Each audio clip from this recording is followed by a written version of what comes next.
You guys could see this right on StreamYard, yes. Can you see the tap talk thing? Yeah.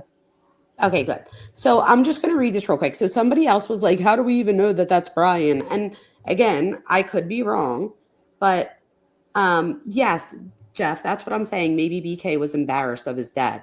And again, for anybody out there that is you know, that works that same job, I don't think there's anything wrong with that job. As a matter of fact, my 24-year, I mean, I said 24, my 21-year-old, when she first came in with her boyfriend, I was like, oh, like, what does his family do? Like, whatever. I was just asking questions. And she's like, his dad is a trash man. And I was like, that's awesome. Like, is he in the union? I'm not judging. Here, I come to find out that he owns one of the biggest like the trash receptacles that you see on job sites. His Yeah. dad's company is on like every single job site. So he is extremely wealthy. But before I knew that, I did not know that. There's money in Before I knew trash that, too, Dr. Vona. that well, no, but that's what I'm saying. So when my daughter came home and told me that her boyfriend works in his dad's business and that they're trash guys or whatever, my original thought was, okay, that's fine. Like the union, they're probably in the union. They probably make great money. So anybody watching this that does do this for a living, I am not downing it. You can make great money. My point here is, did he take it in as negative? Maybe because it wasn't enough to keep them out of bankruptcy or something, something along those lines. So I don't know that it had as much to do with the type of job, more so as the fact that the job wasn't enough to keep them afloat. And at that same time, okay, that would bring a lot of turmoil, right? So I would imagine that it would bring a lot of turmoil as well in the family. I would imagine that the parents might argue, what if there's like a blame game? Now this part's speculation, but Well, I what if, mean, look at it like this. I mean, kind of like with my situation with my brother. Um, did Brian feel like he had to actually work for his dad's love and affection, where it was just freely given to his sisters? mm, that absolutely could see, that's what I mean. So, Plus, but we all know that we're plus, speculating here, but that could be. him being overweight and stuff. You know, he might have felt like his dad. Well, like he wasn't a jock. You know what I'm saying? He Yeah, wasn't a so boy. maybe he He wasn't started a to see boy's boy. In other words. himself in his dad. And maybe that was like horrifying for him. I don't know. Maybe not. Maybe I'm wrong about that. But I wouldn't be surprised if we found out sometime, 20 years from now, when whatever, or 30 years when dad's passed, that he had some kind of feeling. I don't know. But at the exact same time, so this is what I was able to put together. I They can't wind wait up till they filing for do bankruptcy. a real psychological evaluation of this guy. Oh, me too. But see, this is the problem though, right? So when you do a real psychological evaluation of somebody that might have a personality disorder, they know enough that you would have to get somebody really, really experienced that knows how to get him to talk, because they already know that you're going to be analyzing them, right? And I just know from my daily life, just people knowing that I teach psychology, the first thing they'll say to me is like, "You're not psychoanalyzing me, are you?" And I'm like, "Bitch, no, I don't know what the fuck you think you're so great for that you think I'm psychoanalyzing you, right? Not you, Truth. I'm saying like in general, when Yeah. someone says that to me, they're like, "Are you psychoanalyzing everything I say?" And I'm always like, don't get so, big on yourself, because no, I'm Not not. not Like, I'm a not human unless too. you ask me to. Exactly. And let's be honest. And if there was something to psychoanalyze it, I probably already did it. So, you know what I mean? But, Right. and I accept everyone. So if I'm still friends with somebody and like, who cares? I psychoanalyze myself. But if we're looking at Brian Kohlberger here, I did notice. So if you see this post here, it says July 4th, 2011, and it's his very first post. Okay. So this is his Tappa Talk post.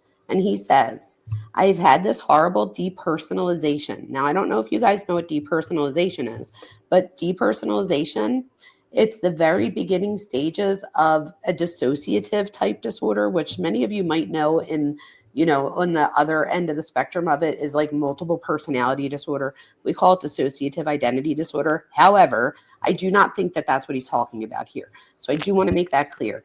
Depersonalization, we all do sometimes in our own lives, where it's not considered pathological. So just like, for example, we've all felt anxiety before. It's part of our animal brain, right? And it keeps us, if we didn't have anxiety, if we wouldn't be staying up until all hours of the night trying to find vaccine or trying to find a cure for cancer. So or we wouldn't know that somebody's about to hit us in the road. Do you know what I mean? So it's the anxiety that keeps us on our toes to keep us alive. So anxiety itself is not abnormal. What's abnormal is when anxiety becomes disproportionate to the situation and interferes with at least two areas of daily functioning. So any psychological criteria, there's three big criteria we look for. The first one is time duration. So how long have you had, your symptoms? The second one is symptomology. For every disorder in the DSM, there's a certain amount of symptoms that you have to have for each disorder to reach that one criteria. So for example, you might have to have 8 out of the 12 symptoms for this, or show, 9 out of 10 of the symptoms for that. But if you meet that criteria and then you meet the criteria of time duration, again, each disorder has a different time duration. For example, depression is 6 weeks or longer. Drug and alcohol is 1 year or longer, which I think is ridiculous. I think it should be less than that. I don't think you should watch somebody abuse drugs and alcohol for a whole year before you intervene or say that they have an issue. But whatever, that's just how it is. But let's say you meet those two criteria. The third criterion that is probably the most important is, does it interfere with daily functioning?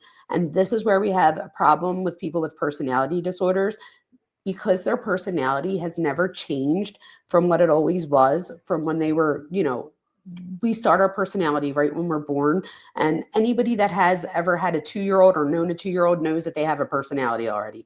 So you don't gain your personality like in your teenage years. It comes right from birth and continues. And then things like positive and negative reinforcement and even classical conditioning, all of those things help shape our personality. So when people are experiencing things like abuse, even if it's verbal abuse, that can make it start to interfere with their daily functioning. However, if you have a personality disorder, you never deviate from who you always knew yourself to be. And therefore, when other people suggest that you might have antisocial personality or borderline or whatever it is, the person's usually like, F you, you're the one with the personality disorder, not me. Like, how dare you? And it's because they never deviated from who they were. So what do I mean by that? If anybody that's ever experienced depression in here knows that when you have depressive symptoms, you're different than what you're usually like. So if my students would be able to catch on if I was very anxious, stuff like that. They might be like, Professor Vona or Dr. Vona, like, is everything all right? Like, you could just get that feel from somebody that like they're going through something. Maybe I'm crying when I come in, you know what I mean? You're like, oh my God, what's wrong? So I deviate from what I'm used to, which is why it interferes with my daily functioning, because now I'm crying about something and I'm taking it with me to work, and then I'm taking it with me at home, and then it's coming into like my, this, that, and the other. So it's interfering with more than one area of daily functioning. Let's say you only got these anxiety symptoms when you were at work. Well, then maybe it's work related, right? Because if you don't have these anxiety feelings anywhere else but work, or anywhere, I'm just giving an example, then we would be able to say, okay, maybe if we just fix that one situation, the anxiety goes away. But if it's interfering with at least two areas of daily functioning, now we know that it's happening more than just in one area. And that's when it becomes disordered. So back to depersonalization. How do we do depersonalization all the time, just like with anxiety, where it's not abnormal? Think about the first time you're on a date, the first time you talk to somebody you like, things like that. You tend to give them your representative. So I always say we meet somebody's representative when we first, meet them. So if you go out on your first date, Jeff, I don't know about you, but I'm sure on your first date with your wife, you probably only told her, oh, hi, 12 gauge. You probably only told her the things that got her to like you, right? Like, I got a good job, or I have my own place. I have my own car. I could pick you up tonight. I'll drive. I got the car. So we wind up telling people the things that we want them to know about us. We tend to leave out the things that we don't want them to know. So we might not tell them like, oh, I'm a slob, or I hate doing dishes, or, we can't go back to my house because it's a fucking mess. Like, we don't usually say those things, right? That's depersonalization. So it's when we step away from our original selves for a moment, or when we feel like we're able to detach from who we are or who our true identity is, to either show one part of ourselves and not show the others. Or to say that you'll hear this often too when people are victimized or a trauma survivor. They'll say that when they're thinking about their trauma and truth. I don't know if you've ever been through this, but where you'll see it as if you're looking from the outside in, almost as if you're like detached from yourself. So it's like you're watching it as a movie. I know people that go through abuse regularly, they often report this. Like it winds up becoming a defense mechanism. So they wind up having to, take themselves away from that situation just to be able to put up with whatever that abuse is that they're experiencing daily. So it's like a survival mechanism. So I did want to say that because I do think it's important to note that when looking at his Tappa Talk, that he's talking about depersonalization, which I'm actually I have to be honest, I was like kind of impressed that he even knew what depersonalization was at that age. This is back in 2011. So in 2022, he was 28, right? So in 2011, what was he? Wait, I just didn't do that math. In 2011, he would have been how old, somebody? I'm really good at math. I don't know why I just did that. So in 2022, if he was 28, that means he's 30 now. So that might make it easier. He's 30 now. How old would he have been in 2011? Anybody got that off the top of your heads? Somebody will figure it out. Hi, 12 gauge. Okay, so somebody will figure out the age, but he's around 15 years oldish here. Okay, so this is around the same time that they filed for bankruptcy. So I think that this is why this is very important to talk about. And people are like, how dare you bring in their bankruptcy? And I'm like, no. How dare you not look at it, right? So a lot of times we don't admit, but these things really do have an effect on us. So let me just read real quick a little bit of his very first Tappa Talk. So I've had this horrible depersonalization going on in my life for almost 2 years. I often find myself making simple human interactions, but it is as if I am playing a role-playing game such as Oblivion. What's Oblivion? I'm assuming that's is that like a Grand Theft Auto type game? Does anybody know? Truth, do you know? I don't know. Truth, do you know what Oblivion is? Yeah, it's like out there. It's is it like a Grand Theft Auto type thing? What is it? Anybody know? It's a noun that means the state of forgetting or being forgotten.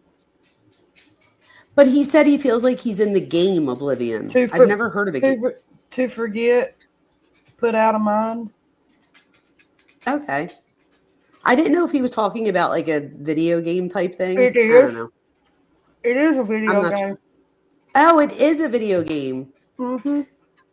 Oh, he was 16, Jeff? Thank you. I said 15. I was close. Okay, so he was 16 at this time. So again, why is this important? Because he starts posting. My whole dissertation is on digital identity. So, and we become different people. So I know that just for me, so in 2011, he would have been 16 years old. Perfect. Thank you. Oh, Nina's phone died. I'm so glad you weren't mad at us, Nina. Nina, I'm going to put the thing back in here. Same thing with 12 gauge or Jeff or anybody. If anybody wants to come up, please feel free to do so. Let me just post the link real quick. Here's the link, you guys, if anybody wants to come up. Oh, 12 gauge is back there. Hi, 12 gauge. Hey. What did I miss? So, well, first I got kicked off of YouTube and I had to restart. I thought you were talking about penises. Oh my God. It was so funny. So it wasn't that we were talking about penises. We were talking about spermageddon. I don't know if you know this, but there's a sperm recession.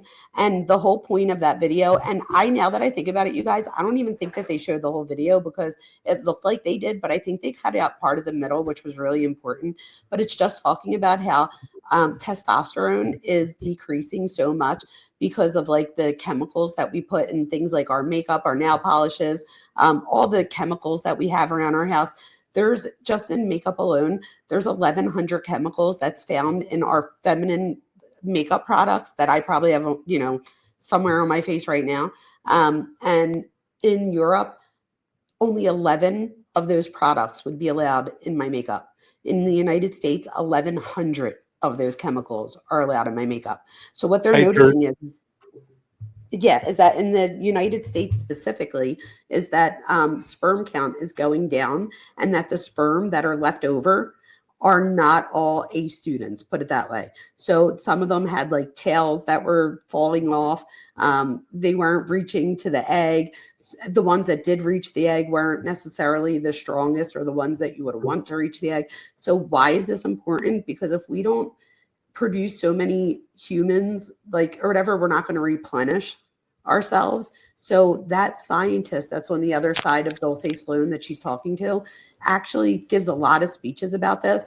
And she's in Philadelphia, and she gives a lot of speeches about this. And it's important to note because we have to stay away from those things during pregnancy. So if anybody in here is of pregnancy age, or I don't know 12 gauge if you have kids yet, if you're planning to have them someday in the future, but if you do have them someday in the future, don't let your girl be around like nail polish and shit like that. Seriously, I plan on having a football team.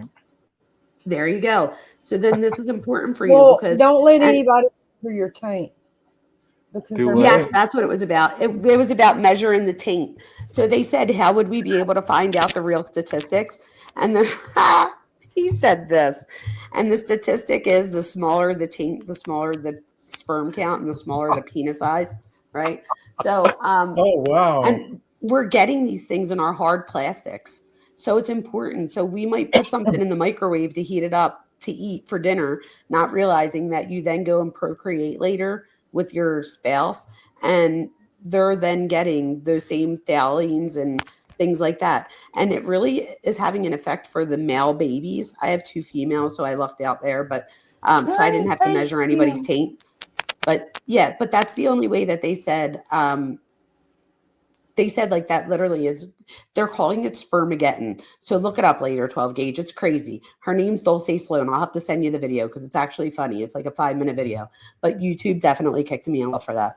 They were like, this is plagiarism, copyright. I hope they don't give me like a copyright infringement. If they do, then it is what it is. They usually don't. What you can do is you can go in after the video and just erase that portion or mute it. And I deleted the whole video. We were like 5 minutes in.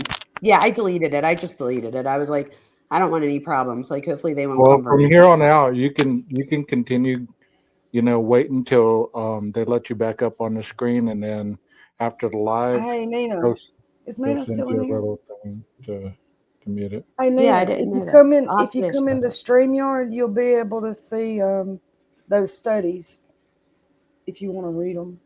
I just got back to the gym, so I'm like, yeah, you're like buffed up. Look at you, boy.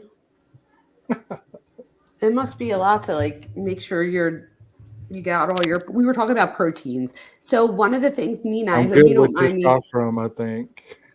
We gotta stay on topic, y'all. Okay, Gage. Yeah, I know. I know. That was actually pretty funny. Stay on topic. That was pretty funny. I'm talking about testosterone. But anyway, so Nina, I hope Nina doesn't mind, but Nina was telling us that she found out that Bryankohberger, that he did that vegan diet, not because of like cruelty to animals, but because I can't think, what was the name of it again? Truth.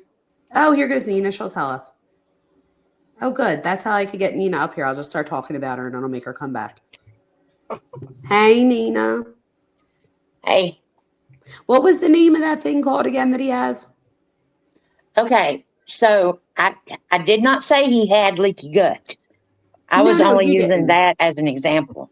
But what it is, I looked it up, but guess what, Nina? We found out though, when you fell out for a minute and your phone died, there is a connection to all the things that you said. So I was like, I hope Nina didn't leave us because she's mad at us, because it literally came full circle. And what you said, like it all made sense. Nina, it's just so hard for me to explain stuff. I had to actually put the studies in here, and when she read them, she was like, bam, it came full circle. And I was like, yeah, that's what I was trying to say. Because it said the thing about the penises that I was saying, and then the thing about what you were saying with the leaky gut, but it didn't call it leaky. Nina, I put the studies in the private chat in case you want to read them later. Both of them. But Nina, it would like validate what you were saying. So go ahead, Nina, tell 12 Gauge and anybody that's joining us right now what that was about. Okay, so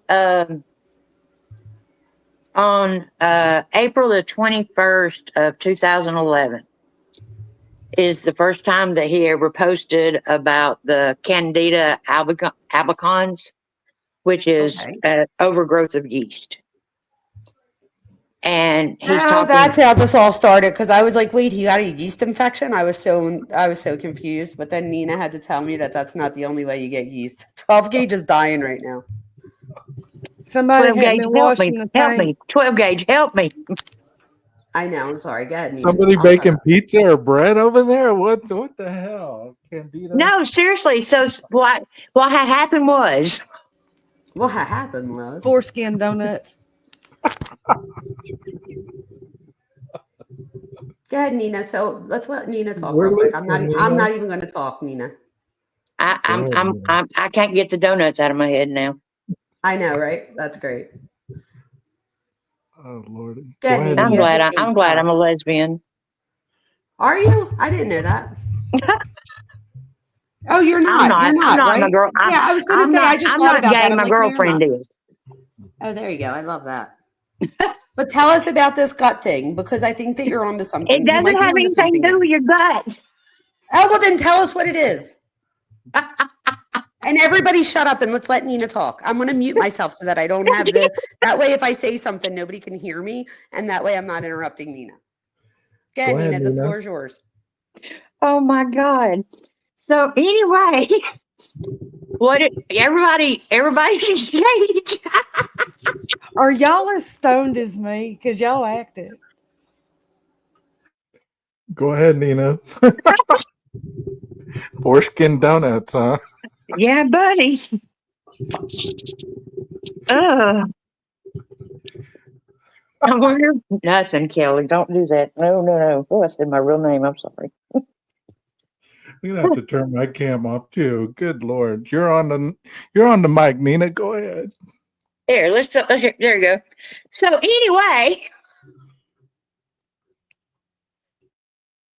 damn. And I've got to make a video about this, and that's all I'm always doing is saying donuts the whole time I'm recording. Nina, I have it paused because I'm pissing my pants. But this is great. I actually do want to hear about it, though. So please tell us what it is. Okay. So anyway, the visual snow. So you go through all of his posting and everything, because he started in like 2009 when he was 14. And so you go all through there and you think that this whole diet thing is because of the visual snow. And so I'm going down through there and he like switches gears and I'm like, hold up, buddy. I'm doing all this research. You can't switch gears. I mean, so of course had to switch gears with him because he's the writer, But anyway, and I'm sorry, y'all, I've got like 25 pages of notes. And I'm here. So for it, I don't know. I don't know how I missed my calling to be a researcher, but I did. So the hopelessness, the depersonalization, and all this, come to find out, he started a diet called 3 Lac Probiotics with Oxygen Elements Max. That's the first one that he started as far as taking probiotics. Well, he didn't like that, so he went to Symbian probiotics. So he didn't like that. Well, the third one's a charm, and that's Dr. Doug Kaufman, and he has a YouTube channel and everything called Know the Cause. Okay, and so he hooked up with him, and he started doing the Kaufman diet. And basically what that is it's a paleo keto vegan diet. You basically just eat stuff that's good for you. Nothing good. Yeah, right. Nothing good. And he was so obsessed over it. But does he think that that's why he had like depersonalization? Well, what it is he got it in his head so hard. He got it in his head so much about the toxins and the yeast and the overgrowth and all this that he like went overboard with it. You see what I'm saying? And so that's how he became such a stern vegan and the kickboxing and the working out and the, was because Dr. Kaufman had him convinced that he could heal himself, So Nina, is this before he had the surgery for all the skin removal, or is it during that time? Well, all I know is he had the skin removal. He had lost the weight before the Kaufman diet. And I know he had the skin removal in 2011, and this post that I'm talking about is 2011. But I don't know the exact months as far as the skin removal. But I do know that in 2013 is when he went to Brandywine for the eating disorder. Really? So he did go to Brandywine for an eating disorder? Yes, I have the doctor's name and everything. No. Is it Dr. Perchuk? Yes, it is. Wait, you guys, I am going to put something out there right now that I can't believe I'm going to do this, but I am, because in the sense of being completely, what's the word? Transparent. Yes, that's the word I'm looking for. Transparency. So from 13 to 21, I had a really bad eating disorder. It was bad. I was hospitalized multiple times. I clearly beat anorexia, and you could all laugh about that because it's been that long that I'm not even that person anymore. But my doctor was Dr. Perchuk. When I saw that name, I just remember my mouth dropping to the floor, and let me tell you why. That man misdiagnosed me. He misdiagnosed me with two different things that I didn't have. So he misdiagnosed me with, he said that I had bipolar disorder and that I had borderline personality disorder. And I don't have either one of those things. I was ADHD and he just missed it. And I'm on the spectrum, but I definitely am not bipolar, nor do I have borderline personality. So he had me on all kinds of medications. And I have to tell you guys, when I look back now, I was a different person. And I genuinely believe that it had to do with the medications that I was given before my brain was even developed that had an effect on me, right? So I wonder, when I saw Dr. Perchuk and the eating disorder thing, and this is the other thing, you guys, he lived in Pennsylvania. That's where I'm at. So it's not crazy to think that it's the same Dr. Perchuk. How weird would that be if we had the same doctor? Well, I thought when Nina posted that picture of Melissa that was a relative of yours. Y'all have symbolism and the eyes and the hair and everything else, That's funny. I did hear you say that. I laughed when I heard that. I was like, no, he didn't. I did hear you say that. But I do think that's crazy, you guys, because Brandywine was one of the places that I went to. So I'm just being full disclosure here. So when I heard that, I was like, oh, wow, that is an eating disorders place. Why is this important to me? Because eating disorders are about they're a disorder of control. So that says to me, Nina, do you know how old he was when he had the eating disorder? You said the year. I just don't. Did you say 2013? I thought she said 2011, 2010, somewhere around there. Nina, No, you're I thought muted. Yeah, you're muted, Nina. Was that 2013? Or she's looking it up. She's looking at her research. Oh. I think that's what she's doing. But eating disorders would cause a lot, not only with the addiction, as well as fighting off that, but fighting the eating disorder as well. Do you think he cross addicted from one to the yes. other? Like once he got sober, he thought, well, you know what? I'm going to lose all this weight. And this became. So what I'm wondering is, did he lose all that weight, get the surgery, and did they give him Percocet or something like that for the surgery? Right. And then, and I don't know, I could be wrong, but I mean, I can't imagine having skin removal surgery on Tylenol, right? So I'm assuming that they had to give him something for the pain. And at the time, he wouldn't have been necessarily addicted to anything. So they might not have seen it, and any 12 gauge is dying right now, but they might not have seen it as anything like good or bad. So it might have just be for what it is. So, but could that have been like his first, could that have been his introduction to heroin? Was from that weight loss surgery? If he was already on drugs, I mean, this could have just Well, that's why I was asking Nina if she knew the date or the age that he was at when he went to the eating disorders. I could have sworn she said it. Was, yeah, I know it was 2013. 13. Okay, so that means that he was 18 when Yeah. that happened, right? Do you Right. guys know that I did the math and he graduated in 2014, I think it was, and he was 19 years old when he graduated high school. Yeah, because he got kicked out on in his season. Well, he got kicked out in his senior year, and he had to finish online. Really? So what Yeah, did he get kicked out for? he got kicked out. Well, what it was he was in the.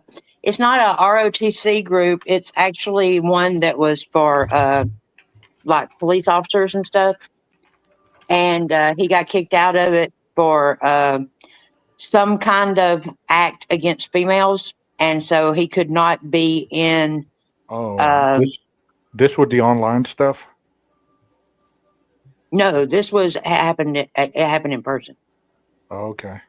No, Because this is not he the got in online one. trouble with the online stuff too, right? Right. Yeah. I'm sorry, Wow. Nina. I keep Oh cutting you off. no, that's fine. But what happened was they kicked him out of it, and he was not allowed to be in any class with females. So that's how egregious it was. So Wow. think about that statement right there, Nina. If you're being forbidden to be around females, think about how that played with your psyche. Like Oh, somebody well, see, saw it you. even got worse too, because when they did that, they put him in the HVAC class, which his daddy was, and his daddy was just a janitor. You know what I'm See, saying? I said it, you guys. Nina's phone must have been dead at that time. I said that. I didn't want to use the word janitor, but I said, Nina, when you were down, I said, and does anybody think that he could have been embarrassed of what his dad did? And again, I was saying, and he just walked in right now. He's like my favorite child, my daughter's boyfriend. When he first came around, I was telling Hey everyone. there, guys. I know, right?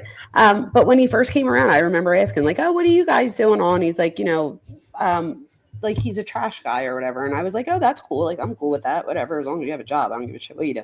And then I come to find out that his dad's like every job site in Philadelphia. When you look, it says Burns Trash Dump, and I'm like, "Wait a minute." And I called my daughter, and she's like, "Yeah, mom, that's his dad's company. He's like super filthy rich." But I was okay with it when I thought that he was a trash guy. I mean, I was fine with that. So, but I don't think that Bryankohberger was okay with his dad being a janitor. Does that make sense? So, Nina, I think you're onto something. No, seriously. Here's what this is what I have put together. And y'all, look, I've never gone to college. I have no kind of degree, nothing. So Nothing wrong with that. this is all just my crazy mind, okay? But I think, in my opinion, that because there's two bankruptcies and there's two daughters that have it all together and everything, and there's a mom that has it all together. And I think that maybe he witnessed dad getting ridiculed and not being good enough and not being the man that everybody needs. And, you know, I think that's where it went over into him and gave that toxic masculinity. Well, think Right? of it Because then like that this. would be the opposite of, right? Yeah, Well, go ahead, think of it Toby. like this too. Maybe he didn't hear all that, Nina. Maybe with the control issues that he had and the feeling of lack of identity, maybe he wanted to have that. Oh God, what am I trying to say? He wanted people like Dr. Vona said, do you see me now? He wanted to be noticed for being, he was the hero of the family. He wanted to be the hero in the dysfunctional family unit. He wanted to be the hero instead of the scapegoat or any of the other dysfunctional family roles that there are. I don't know if that makes sense or not. It does. So let me just jump in real quick. So with the eating disorder, real quick, eating disorders are a disorder of control. So as a kid, you don't have much control over a lot. You have control over what you say, what you take in, and what you put out, which is why eating disorders are a big disorder for a kid that feels like they're out of control. Why would a kid feel out of control? If there's money issues, if the kid doesn't feel stable, there's many reasons. In my situation, not to just throw it out there, but my mom, I noticed, and hopefully she's not listening because I'd feel bad, but the truth, it is what it is. So when she felt out of control in her life, she gained control by gaining control of me. So there were 4 of us children, and I was the one that was most sensitive. And my other siblings were able to keep up that boundary where I was not. So what would happen was when she felt out of control, she would like attach to me and be like if I had a good day, she had a good day. If I was having a bad day, she would have a bad day. Like that is so dysfunctional, right? So Codependency. it's codependency, and one of the only ways that I was able to get out of that was by having an eating disorder. So eating disorders are very out of control behaviors. However, they feel like you're in control in the moment. So as a kid, I felt I was in control, but it was very out of control. I did see that Jeff wrote something, and I don't know how far back it was, but he wrote something about him being 300 pounds. I saw that. Yeah, Yes, there you go. when he lost all the weight, he started out at 300 pounds. They said he lost half of his person. All right, so here we go again. So maybe this is, and again, in the beginning too, we were talking 12 about, I was saying how we often see in other people what we see in ourselves, whether it's good or bad. And maybe that's why I have like a connection to this. Who knows? Like I might have just made this connection right now psychologically, but could it be that I have a big connection to this because I see myself in a lot of the struggles he had. So you guys don't know this either, but when I had an eating disorder and then I had children, and during my pregnancy, I blew up to 265. I was 265 pounds 6 weeks after I gave birth.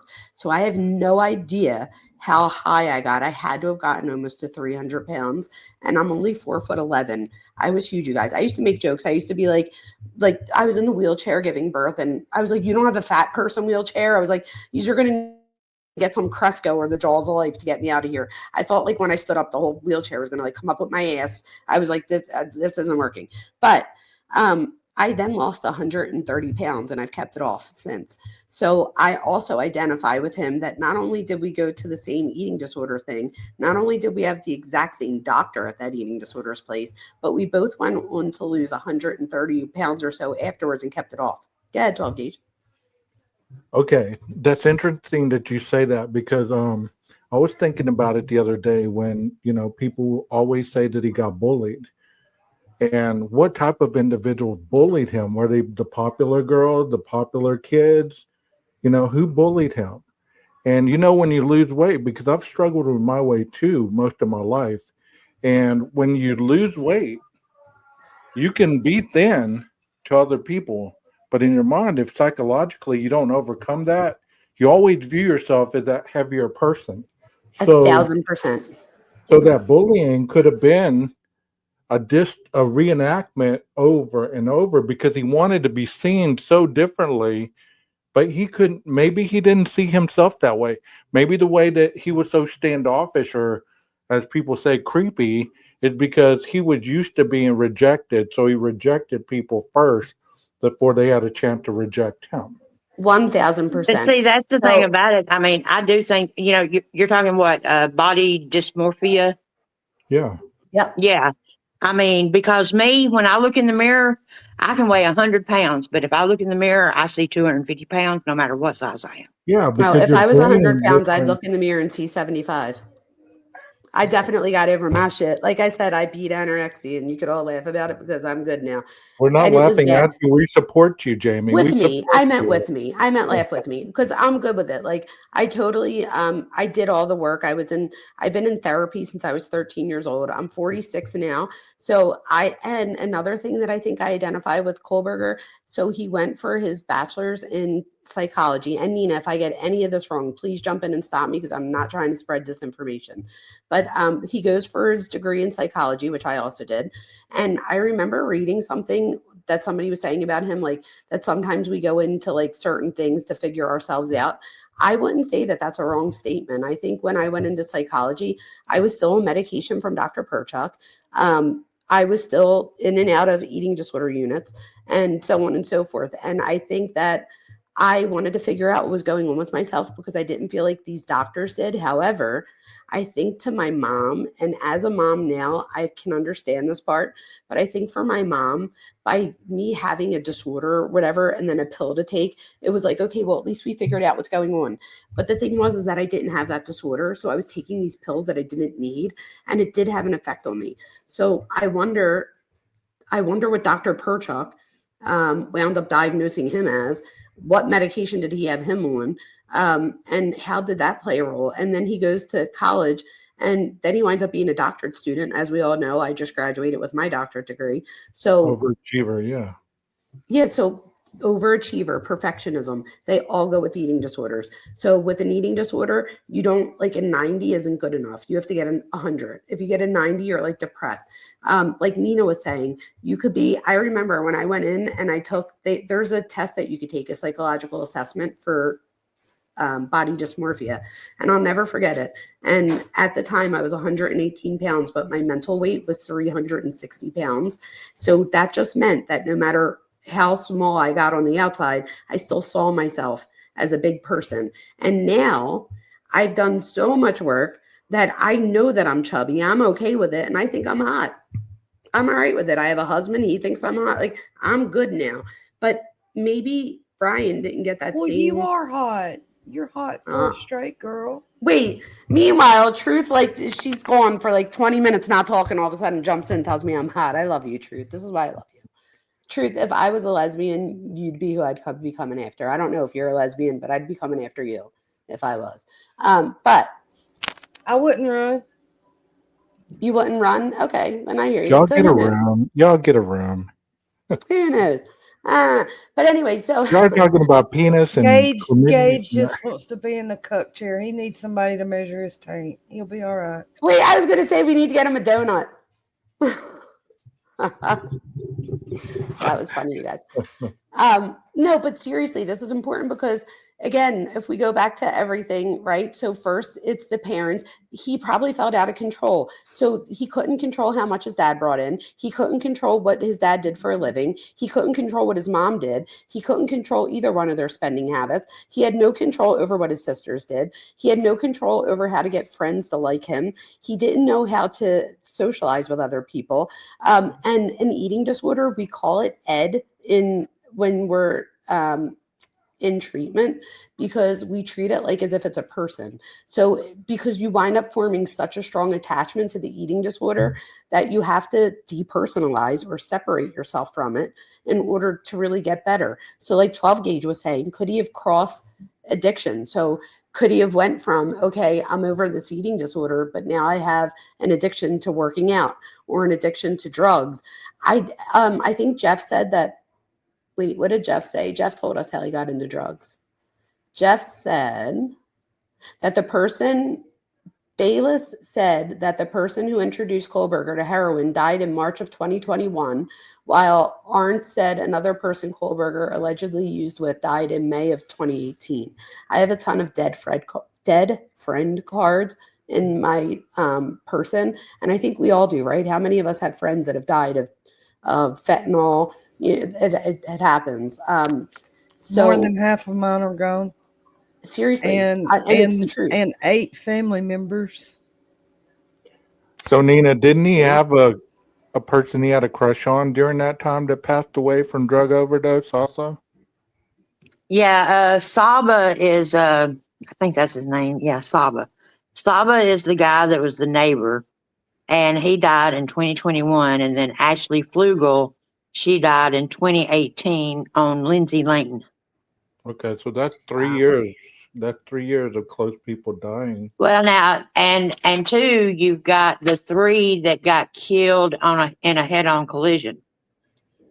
3 of his friends got killed. Let's see. No way. Huh? No way. I didn't know that. That's horrible. I didn't either. Yeah. Okay. So around the time that he's in Effort, okay, they live in Albrightsville. During his drugging days, he was in Effort, Pennsylvania. Okay. And so all of them, it was Ashley Flugel, Amanda Montana. Remember the note from Brian to Montana? or note Yes. from Brian to something like that. Okay, well, one of the girls' name is Amanda Montana, Isn't that weird? and then Haley Rosenberg, I think that's her name. She was one of them that got killed in the head-on collision with two of their male friends, and it was. I mean, she Was he was. involved, like, or no? He like wasn't with them that night or whatever? No, but the girl that got killed was a cheerleader, and she was always like one of them that was really nice to him. I was And a cheerleader so, too. Go figure. Our stories just keep getting closer. So and who closer would together. bully him then? I'm confused. Who would bully him? If it wasn't the popular kids, who would bully him? no, that's the reason that he liked the girl that got killed, is because even though she was a cheerleader, she didn't treat him like that. Oh, okay. Yeah.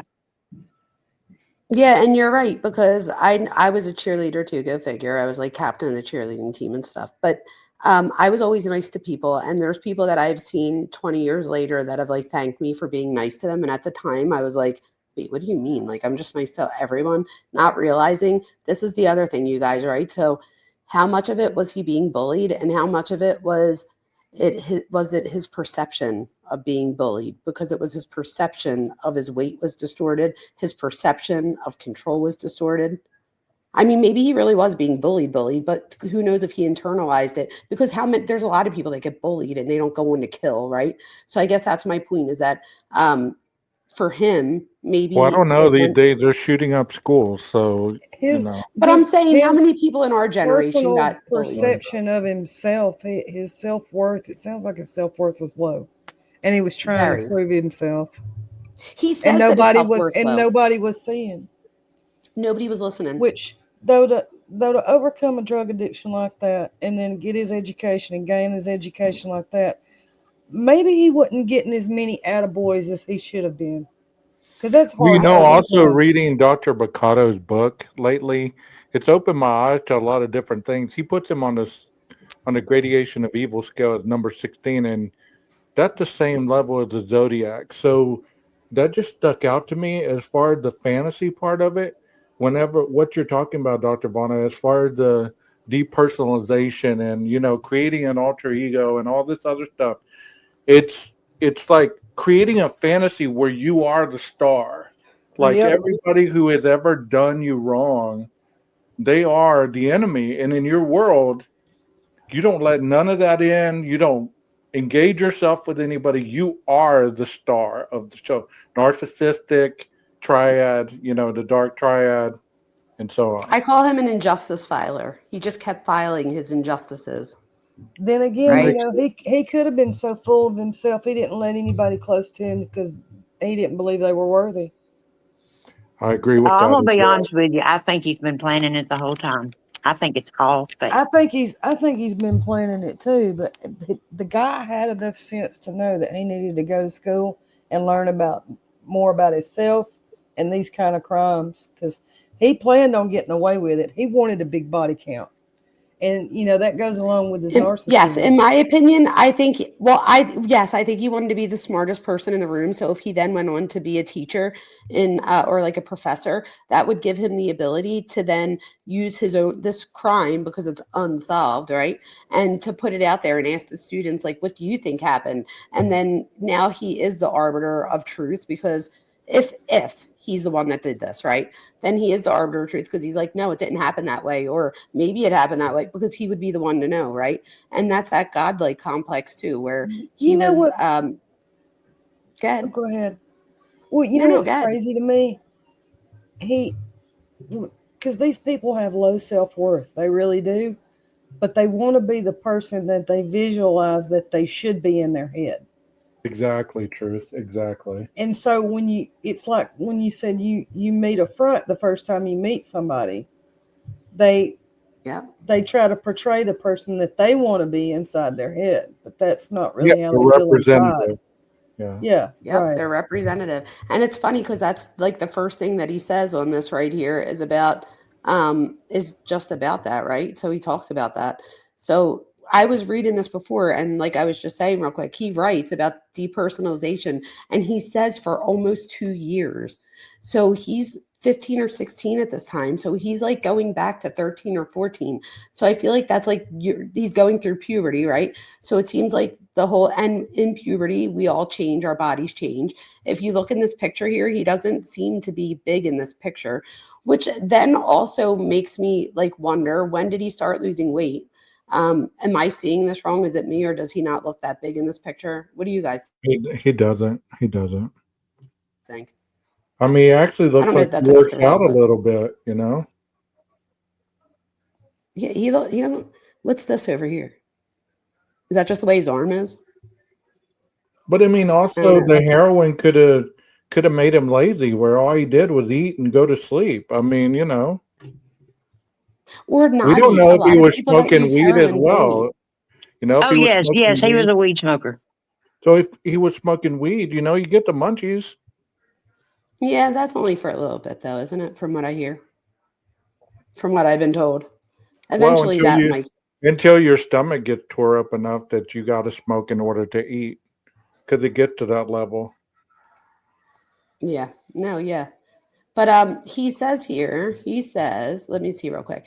So he says, I feel like I'm in the game Oblivion. I can see what's going on. I'm slightly into it, but I can pause the game and focus on my real life. In this case, my life is the game, and my old self can be reached by pausing the game. That's like really deep for somebody this young, right? But how? So he says, I often think of things that humans do, things I've done in my whole life. I feel like an organic sack of meat with no self worth. So there you go, low self worth. As I'm starting to view everyone as this. So now he just admits here that not only does he see himself as unhuman or as an object, but now he can see other people as objects as well. And that's huge for when it comes to victimization. It's much easier to victimize somebody when you view them as an object. I tell everyone that'll listen, all my students, everyone, if for some reason you're ever in a situation, hopefully you never are, but if you're ever in a situation where you know you'll be overpowered, so like, and you just have to stay alive like long enough for somebody to come find you or whatever it is, start talking about yourself.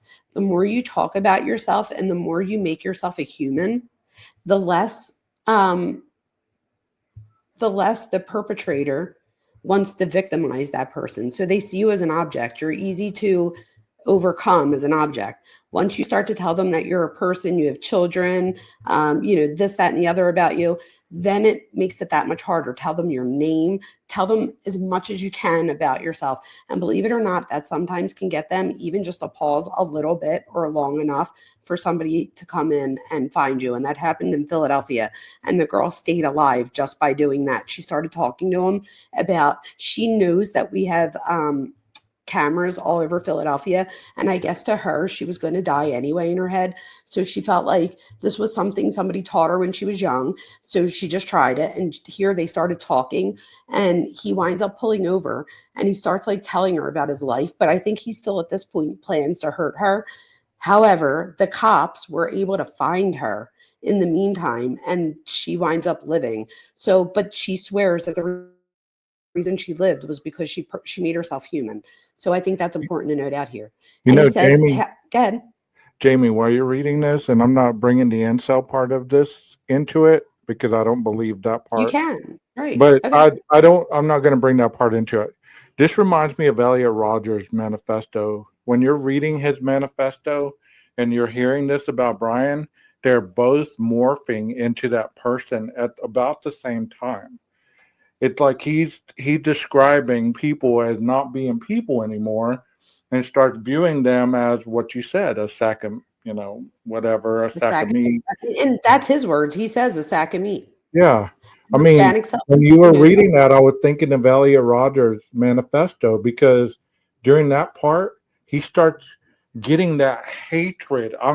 It's not even dislike, it's hatred. It is such animosity towards the people that seem to not even see him.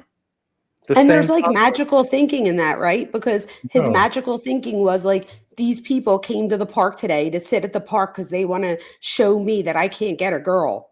I was like, wait, where did he where did he come up with that from? Like, I'll watch like his videos and I'm like, he's like dead serious right now. Or like the people that he poured coffee on a few times because Mhm. he thought that they were there and that they were like, Taunting and this is him. the Yeah. thing. Right. And this is the thing. But so, okay. So I would say that I did make that connection too. However, the reason I don't talk about the incel part yet is because if it's true that he went to that pool party and that he was able to get two girls' phone numbers, that's something Elliot Rodger never was able to do. However, that's still just a story. So we don't even know if that part's real. But apparently, one of the news stations or someone, not that that makes it real, but they said that these two girls that gave the number have come out and said, yes, I gave them my number, and that we got a few hangups. So he never called to talk to us, but that we both got a few hangups. So we think that that might have been him. And it could have been with Elliot Rodger. Elliot Rodger never took the initiative to talk to No. anybody. He felt like you were supposed to talk to him, right? He would be like, I'm going to go out tonight. And if nobody talks to me, Well, and I'm he like, was a supreme gentleman.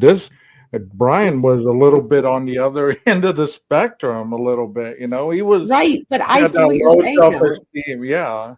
They're so different, but they're so alike. I agree with that. And I wouldn't be surprised because let's be honest, one of the things that we haven't heard is from like a girlfriend of 4 months. I mean, unless there's one that I don't know about. Nina, you did a lot of research. Is there any like girlfriends? Only Ashley Flugel, and she turned lesbian. Ooh. She turned lesbian, or she was already lesbian? No, she probably already was a lesbian, and then but she just finally came out. That would be my guess. You don't just turn Well, that's lesbian. harsh However, because I had that happen to me too. you had I that was happen to really, you? I was really into this girl, and like I don't know if she was confused, but one day she tells me, she's like, I'm going to the other side. And I mean How old that were you by that? How old was that she? that Not you. pissed How me old was off. she? That pissed me off. I was I was 17. going to say, how did it make you feel? It pissed me off. I thought she was running game. I thought, well, she's not into me. She could have at least just told me I'm not into you. But to pull that card, you went for the jugular right there. So let me be honest. So let me just point out something. And I don't know what you were like in high school, but you seem to me as like a very like masculine type man, right? So that might have been What you gives might you have that been impression? well, like I don't know, just like even with the gym and everything, like you're a guy's guy. I could tell. It is No, what it's not a I bad was thing, right? I was a football player, jock. I was all that. So there you go. So to her, what better way than to like let me date the jock, and that so maybe she felt like by going to the manliest of men, like that maybe you helped her realize that that wasn't what she was into, but not because of that. Again, like I say, right? I said this the truth before. The good news is it wasn't about you. The bad news is it wasn't about you. Right.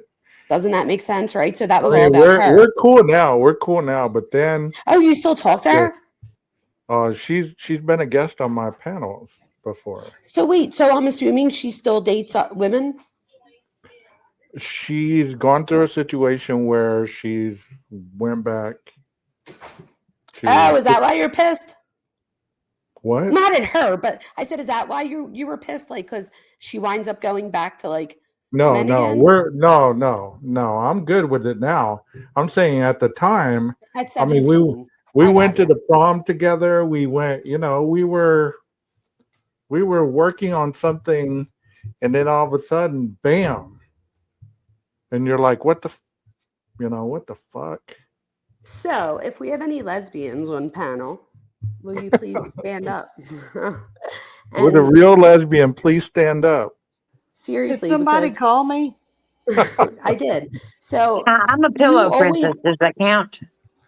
I am too, I think. So, did you always know you were gay? I'm assuming.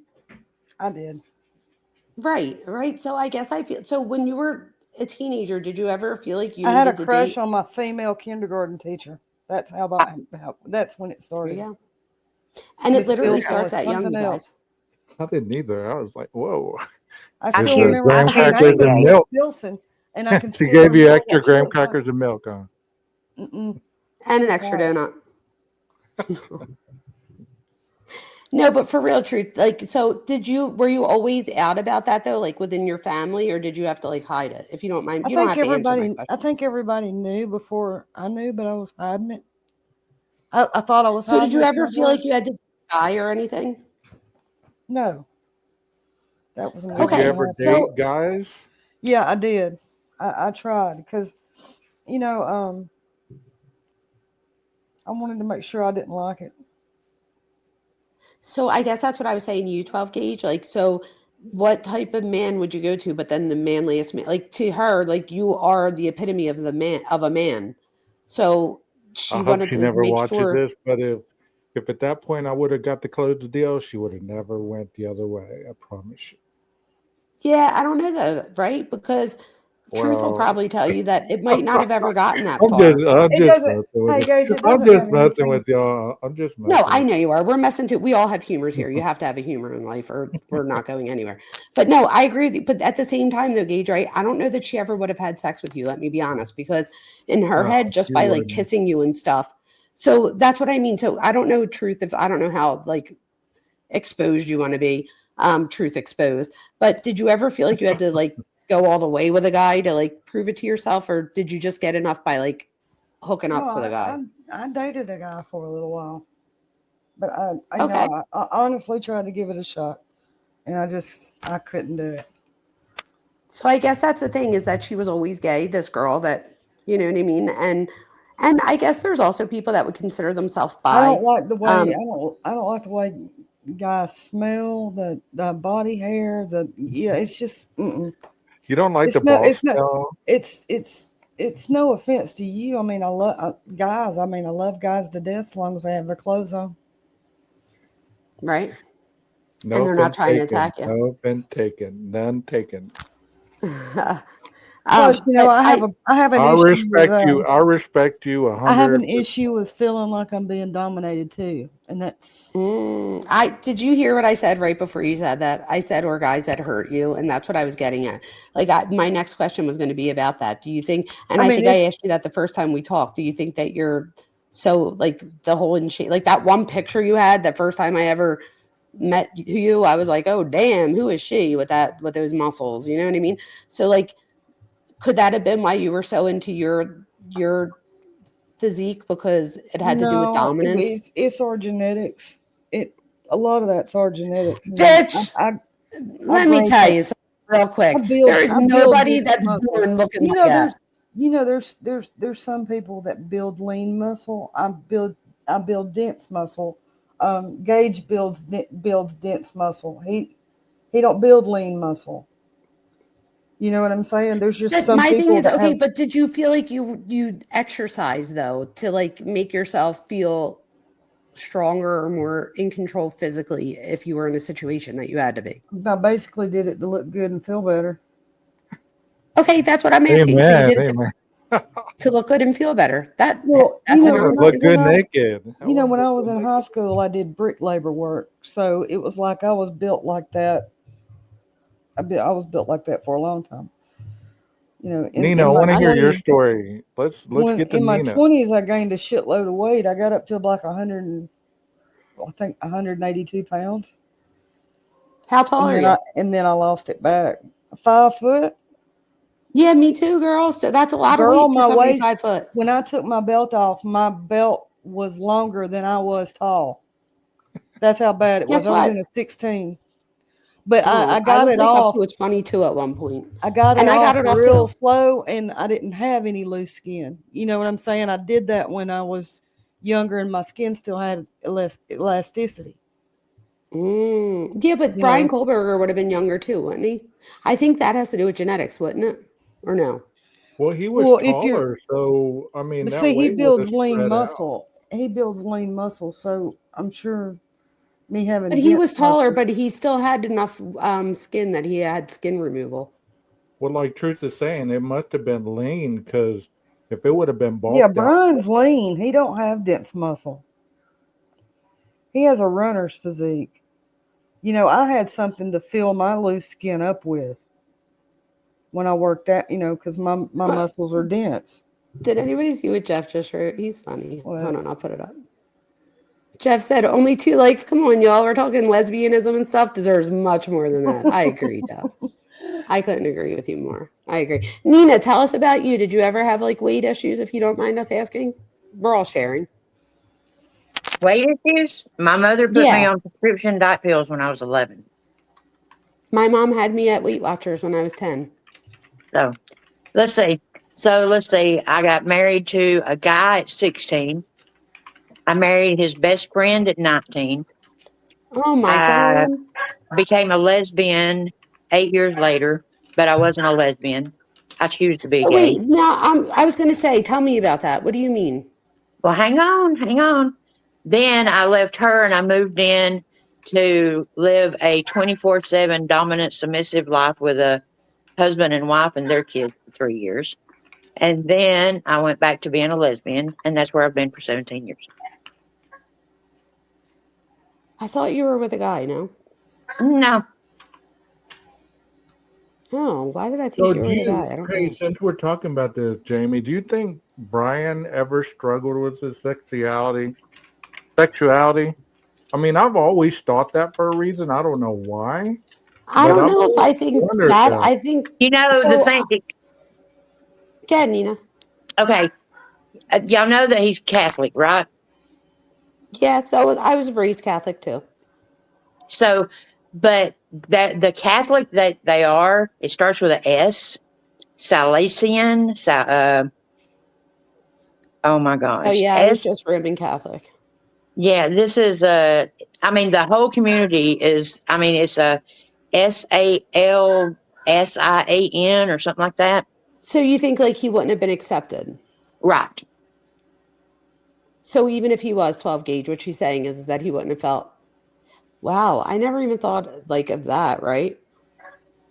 Because I mean, I've had clients that have been addicted to drugs since they were small because they always feared coming out, and they lived like 2 lives because their family would disown them at that time period. They would disown them.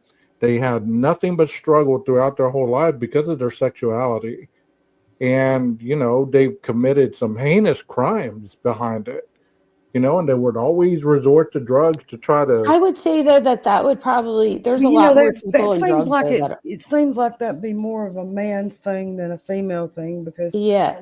lesbianism has always been more acceptable than gay guys for some Well, reason. that's what I'm saying. I mean, if he had any confusion, I mean, because I don't know, sometimes you go over the extreme. Like, I mean, I'm not gay, obviously, but I've had gay friends, and some of them have played football. They go above and beyond to try to hide it. Like Yeah, they do. Guys they especially do. they Look date at the Caitlyn Jenner. Look at Caitlyn Jenner. yeah. When Caitlyn was Bruce, what he won the triathlon. That's like I mean, you from go what I above hear, and that's like beyond to hard. hide it. Hey, Vona. And if he Jamie, was already check the private chat right dealing quick. with it, Don't No, read I it, agree bro. with you. That's just I for would you. never. I'm not going to do that. I promise. But yes, I definitely agree though when it comes to weight, and I think that it's important to note too with Brian is that I don't know about the sexuality thing. That I think I would lean if I had to make a guess. I'm seeing more of like the involuntary celibacy more than because I um don't see him as a I don't masculine think man. I think he's a virgin. I don't see him as a what? masculine man. I don't. Wait, Nina just said she sees him as she thinks he's a virgin. I see the same thing. I don't think he's a You think virgin. he's a virgin? I think he might have got some while he was all fucked up on heroin. No. No, So do I. no. No? He did. He could have Oh. hit that girl that night with the birthing hips. We never know. She could have like been embarrassed. No, she seemed like she was like not into him so much so that she acted like she was sick. She could have let him hit. She was heavy. Like, no. Whoa. I don't know. I wouldn't let him hit. He seemed like a weirdo to me. I mean, if I I was mean, she straight, went out and that brought wouldn't him be into the her guy I'd go home and for. let him watch movies and touch all over her. And then all of a sudden she's gonna say, no. You got it. I'm feeling sick. Come on. That doesn't ride with me. No, She but let me Gage, tell you what I Gage, think. Gage, you're not a girl. she could have got him when she got him upstairs. He was lingering like, where are you going to invite me in? And she felt like she was naive and felt like she didn't have a choice but to let him in. But You she's know, letting him tickle her and all this on the she No, couch. didn't let I him think You that watch tickle her. your No, movies. no, no, no. no, I'm no, not 12 down Gauge. with Let us that. tell you as women. So let me tell you what I think happened. I think when she got home, I think he might say to her like, "Oh, I'm gonna walk you to your door," like being a gentleman, if you will. I think she probably, like most young people, are naive. We watched that girl the other day. That live was awesome, 12. But that girl or whatever, Thank we see how you. naive she was, right? So this guy with the elevator and all, so like And we even would the do. other one was naive enough to open the damn door. Yeah, even the mother, right? The mother was just as Yeah. bad. So I guess in there, like I think what happened there, and Nina could tell us her opinion too, but I think he must have been like, I'm walking you to your door, like to make it like he's protecting her. And then once he got to the door, he was probably invited himself up in some way, and she probably just felt uncomfortable and didn't know how to say no. I'm a guy, and I'm telling you, he didn't go up there to watch movies. He didn't go up there. Obviously. He didn't go up there to tickle her, any of that. He was thinking, well, you know what? Yeah, but when he started tickling her like a high school kid does when he's flirting, it creeped her the fuck out, and she went to the It bathroom did and acted because like they a were little bitch. older then, and he was like, she Because was I'm like, telling you, stop touching my guys, fat. Like, guys, when they tickle, they do not realize how hard their fingernail tips feel. It doesn't and not tickle only hard that, Cage, if you ever tickle your girl, don't ever tickle her in the stomach. Like, girls do not or want, ribs. I Oh yeah, learned like that a God. we long. don't, I learned that a long time ago. You know, they don't like because that. as a girl, you have to like suck in and then you're laughing and then you're sucking and then they think that you like it. And in my opinion, I think that tickling has something to do with control. Think about it. So if you're tickling somebody, so think about even being tickled, even as a kid, by somebody bigger than you. At first, it probably was funny. You probably laughed. But then after a while, you can probably remember being like, all right, stop, stop, stop. Or When a like, grown man tickles you like that, it makes you feel like they're making up an excuse to touch you. So, so let me ask y'all this though. Okay, why would you recount that story so many years later? How come that was a story that you felt, okay, I'm married now. I'm gonna Because she recount. remembers the weirdo that she had to pretend to be sick in the bathroom with. That's not something you're going to forget. Because she and she But wanted still, probably 15 why minutes would of you? fame. Why would you even talk about it? That would If be she if something. she if she laid him, why in the world would I mean? If she laid him, why shit? Why would she What? bring it up? like Nina said, I think people were asking at the time for like, anybody that knows them to like talk. And I think that and I don't know about 15 minutes of fame as much as I Yeah, think I that she was like, remember. well, I was Yeah, with I this remember guy. this. Like I need to Yep. tell somebody Hmm. Birthing. Why would you say birthing hips? Like she could have because just you're left it. weird. She. Because he was He said that it. weird. He He said it, not said it. her.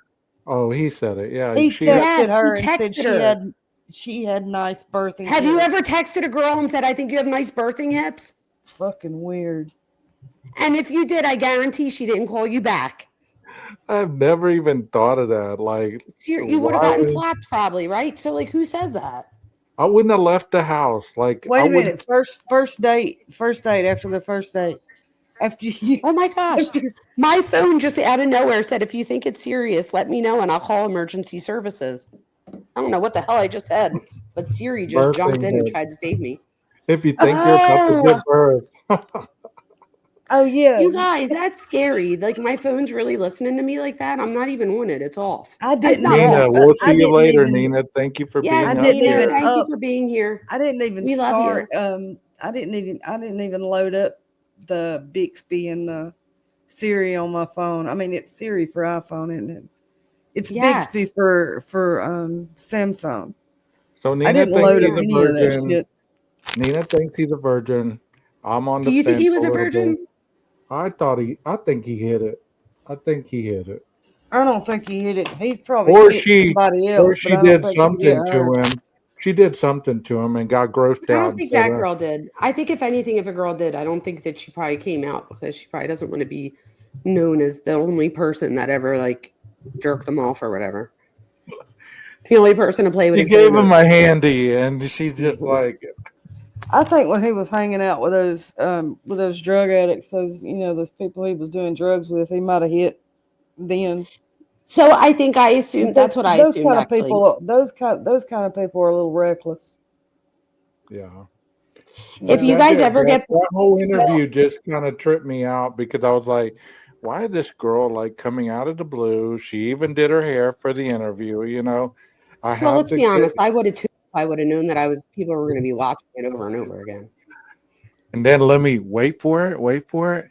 He texted me and said I had great birthing hips. Okay, let me tell you Why what. would she lie about that? Yes, that's what I I was going to say. mean, And how not would only she that, come up with that?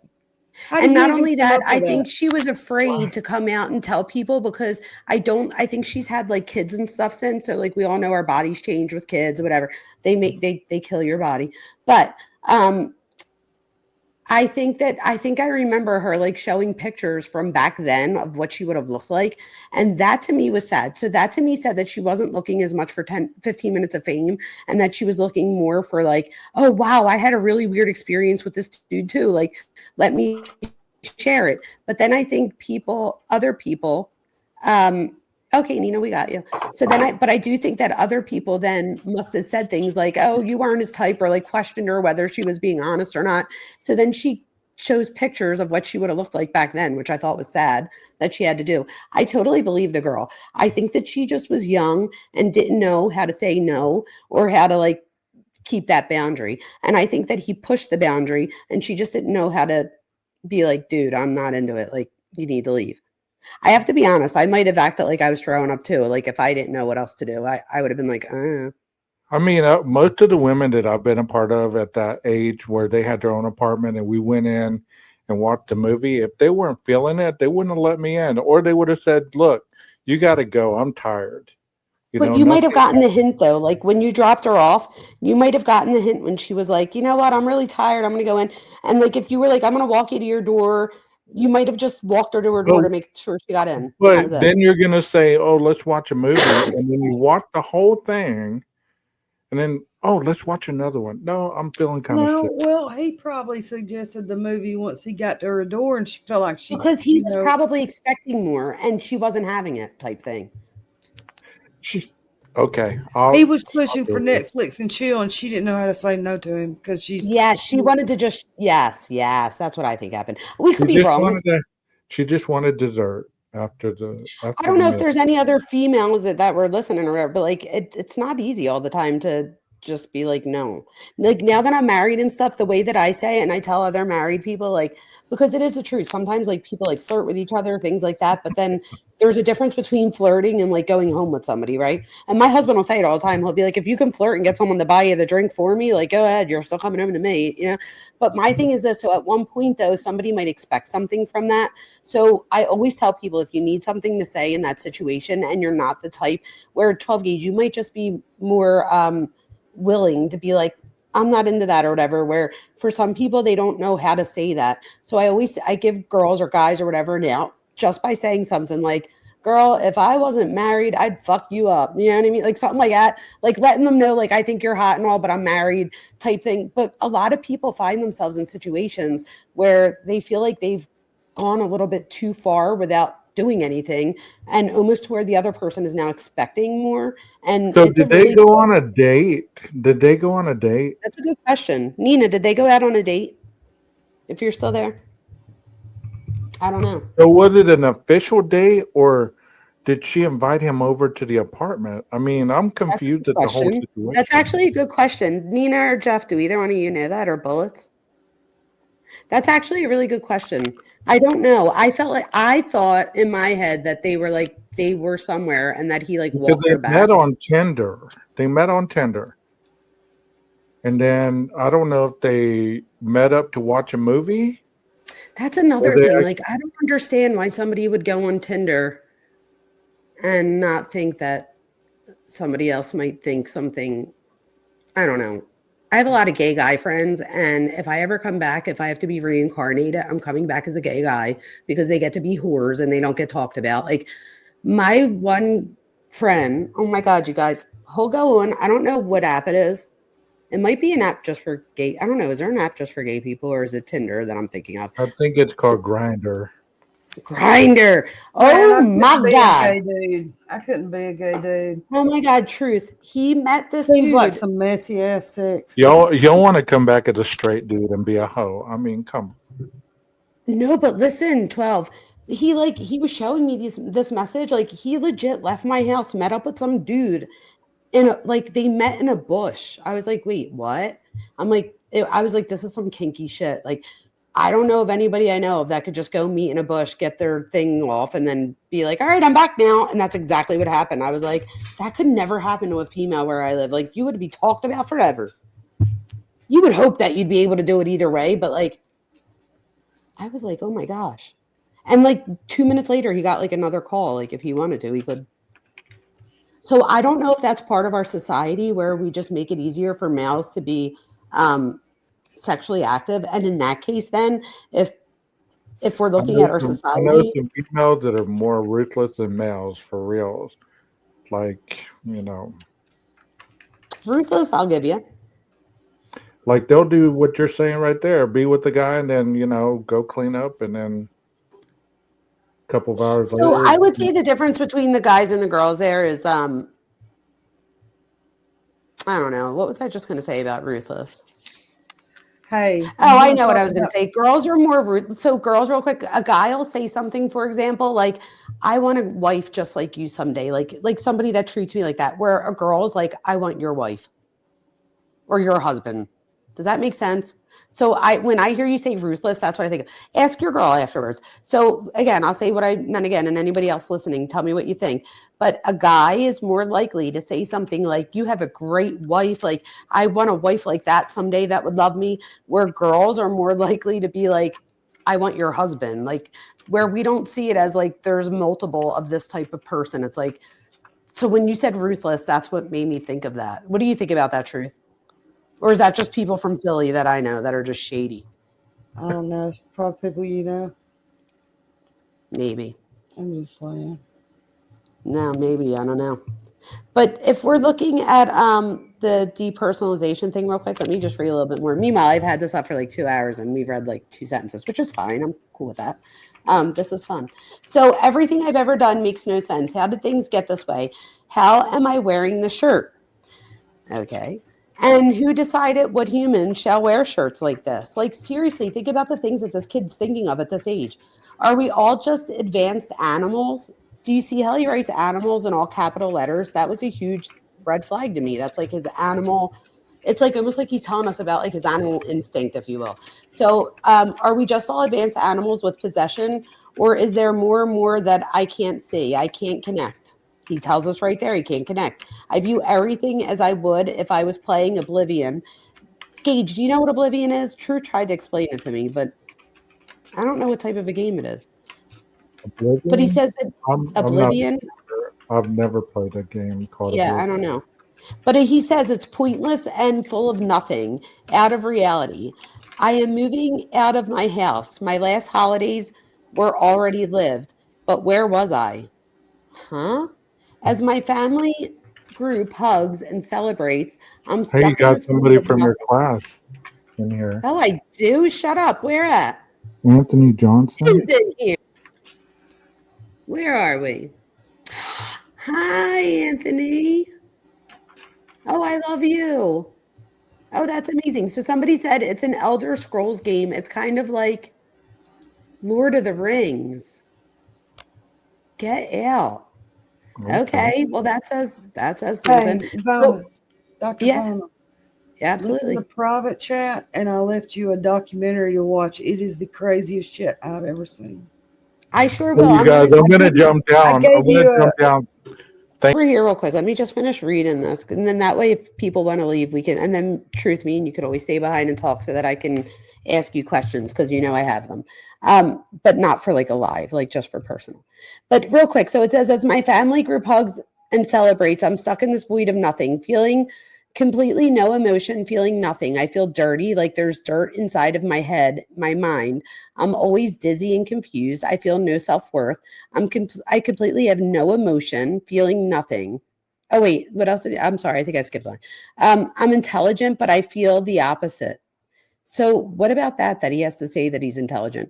I say things I don't mean. The last holiday in my house, the house I grew up in, the house I once contributed to, the house I once felt at home in, is past. As I hug my family, I look into their faces. I see nothing. It's like I'm looking at a video game, but less. That's horrible. I feel less than mentally damaged. It's like I have severe brain damage. I'm stuck in the depths of my mind where I have to constantly battle my demons. And am I here or am I fake? I feel myself slipping away. I hear screams faintly, but I constantly battle away from it. What if I let go? Where would I be? Would I ever come back to reality? I feel myself slipping away. I hear screams faintly, but I constantly. Oh, I just read that part. Sorry. I try to remember where it originated from, but I can't. I barely remember my childhood. I often fear being 80 years old alone. Well, you're going to be, you son of a bitch. And having faint memories of my parents, everything I missed out on. I think, oh my God, I think about my father, what a good man he is now, how I treat him like dirt because I have this condition and I can't take it. I might spiral out of control and lose myself in the void. I can't let it all go. All of those regrets I predict for my future self. What? All of these regrets I predict for my future self, all of these thoughts of remorse. You don't feel remorse. I got this when I was in my stage of discovery. Mm. Now I look in the mirror and see this sticky, tired, useless, and stupid man in the mirror. He is a complete disgrace. He doesn't even deserve to live. Mm. I remember when I was 15, I would wander alone at 2 a.m. Everything was so generic. Nowhere felt like home. I saw things that were not there, a different reality. I felt eerie and alone. I died during those nights. Wow. I felt like a criminal, but where was my record? What the fuck? I can't talk without flinching now. I used to be this wait, what? I can't talk without flinching now. I used to be this healthy blonde-haired boy with blue eyes, and in a few years I have darker hair and darker eyes, half the body weight. Wait, he has darker eyes. Where did it leave off? I try to sleep. I try to clear my head, but the pressure won't go away. The pain and depression won't leave. Being me is horrible. Is a horrible disease that I was given. I think of it as I think. Wait, what? I think of this as I succumb to sleep, but I see a large intensity of black, yellow, white fuzz. It makes my mind fuzzy, and I can barely keep it in the bounds of reality. It is as if the ringing in my ears and the fuzz in my vision is simply all of the demons in my head mocking me. Wow. I fall asleep, but I wake up quickly to bloody screams. Is any of this here? Am I brain damaged? Possibly. No. Then why am I like this? I have these thoughts in my head. Wait, what the actual fuck, you guys? I have these thoughts in my head. I search for someone to relate to me. Everyone looks down upon me. No one can relate. Oh my God, I just made so many connections. As I try to read, suddenly my eyes look right through the words when I look up. I see blue dots near the center of my vision. When I feel slightly calm, it gets hard to breathe, and I see bright dots in my vision. Nothing is enjoyable. I am, and then it just keeps going, and I don't have the rest. But I made a few motherfucking connections in that one.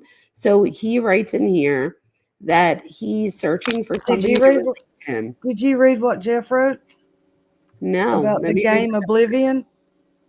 No, what'd he write? Jeff, what'd you write? Hold on, let me see if I can say it. Jeff says, I just looked up Oblivion video game and found a scene in the game where the player is wielding a knife and attacks a guy and sleep in bed. what?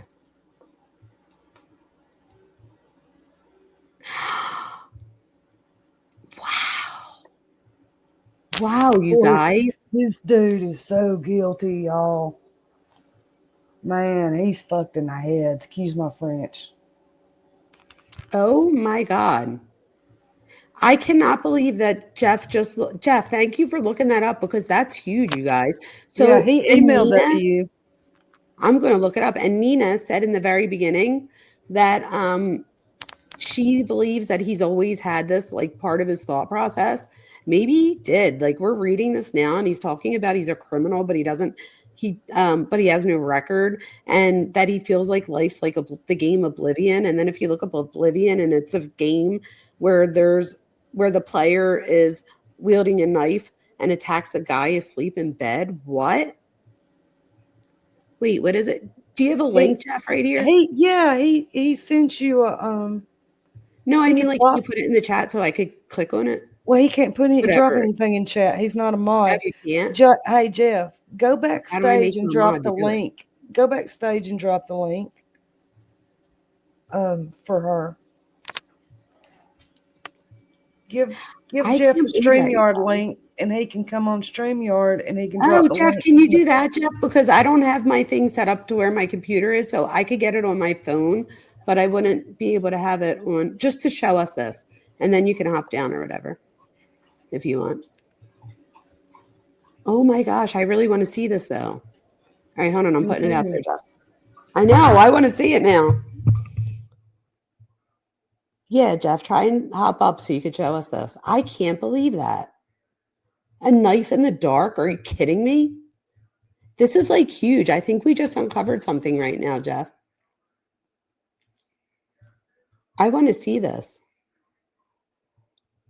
So here we go. Breaking news. We need like music in the background, like dun dun dun dun dun. Hey, can we do a boom now? Can we do the famous line of boom? Or boom! Or Here Crime comes Circus Jeff. boom. Yeah, right. There goes a boom. Crime Circus. Jeff dropping bombs up at the camp. Hey, Jeff, that's a bomb. Hey guys, wait. Let me mute some of this other stuff. Oh, go ahead. Go ahead. Talk. I'm sorry. I had I'm just saying that's going. Jeff, I'm gonna mute so y'all can do it. Yeah, let me paste this for you. This link should take you. This link should take you. Or do you want me to show it? I can. Yeah, just show it. Yeah, absolutely. That's right. Please. Yeah. Yeah, it's already ready. Jeff, this is a huge. Yeah, I mean, it's just I'd never really played Oblivion before, never heard of it, and I looked at it and I saw them doing like sword fighting, and I thought, let me just search Oblivion and knife, and then this is what came up, and it's just, I mean, it could mean nothing. I play Call of Duty, and people play violent games doesn't mean they necessarily going to go do something violent, but no, but I think that's the point, though, right? Is that there's so many of us that never go on to do certain things, but then there are people that do. Yeah. So here's the scene God. I found.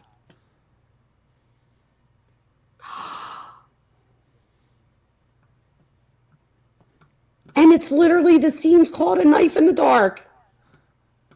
Yeah, so I mean, again, I don't look at this and say, oh, this proves anything, but it just seemed kind of, but it's kind of weird, what was in his head, yes. Yeah, look, it even he starts from the outside too.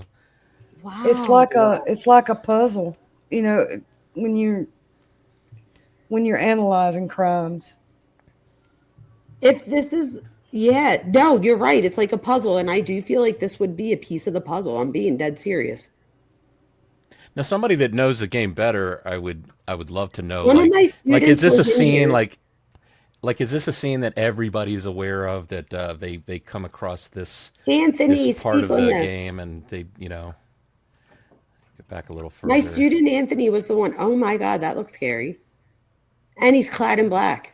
Wow. Does he have bushy eyebrows? Maybe that's the one who did it. So it says this is the task. Send Rufio to. Don't start any more conspiracies. I know, I'm joking. Please, there's 6 of us here. There ain't no conspiracy. Oh my God, you guys. Yeah, if my student's still in here, can you please tell us? Because my student was the one that knew exactly what it was.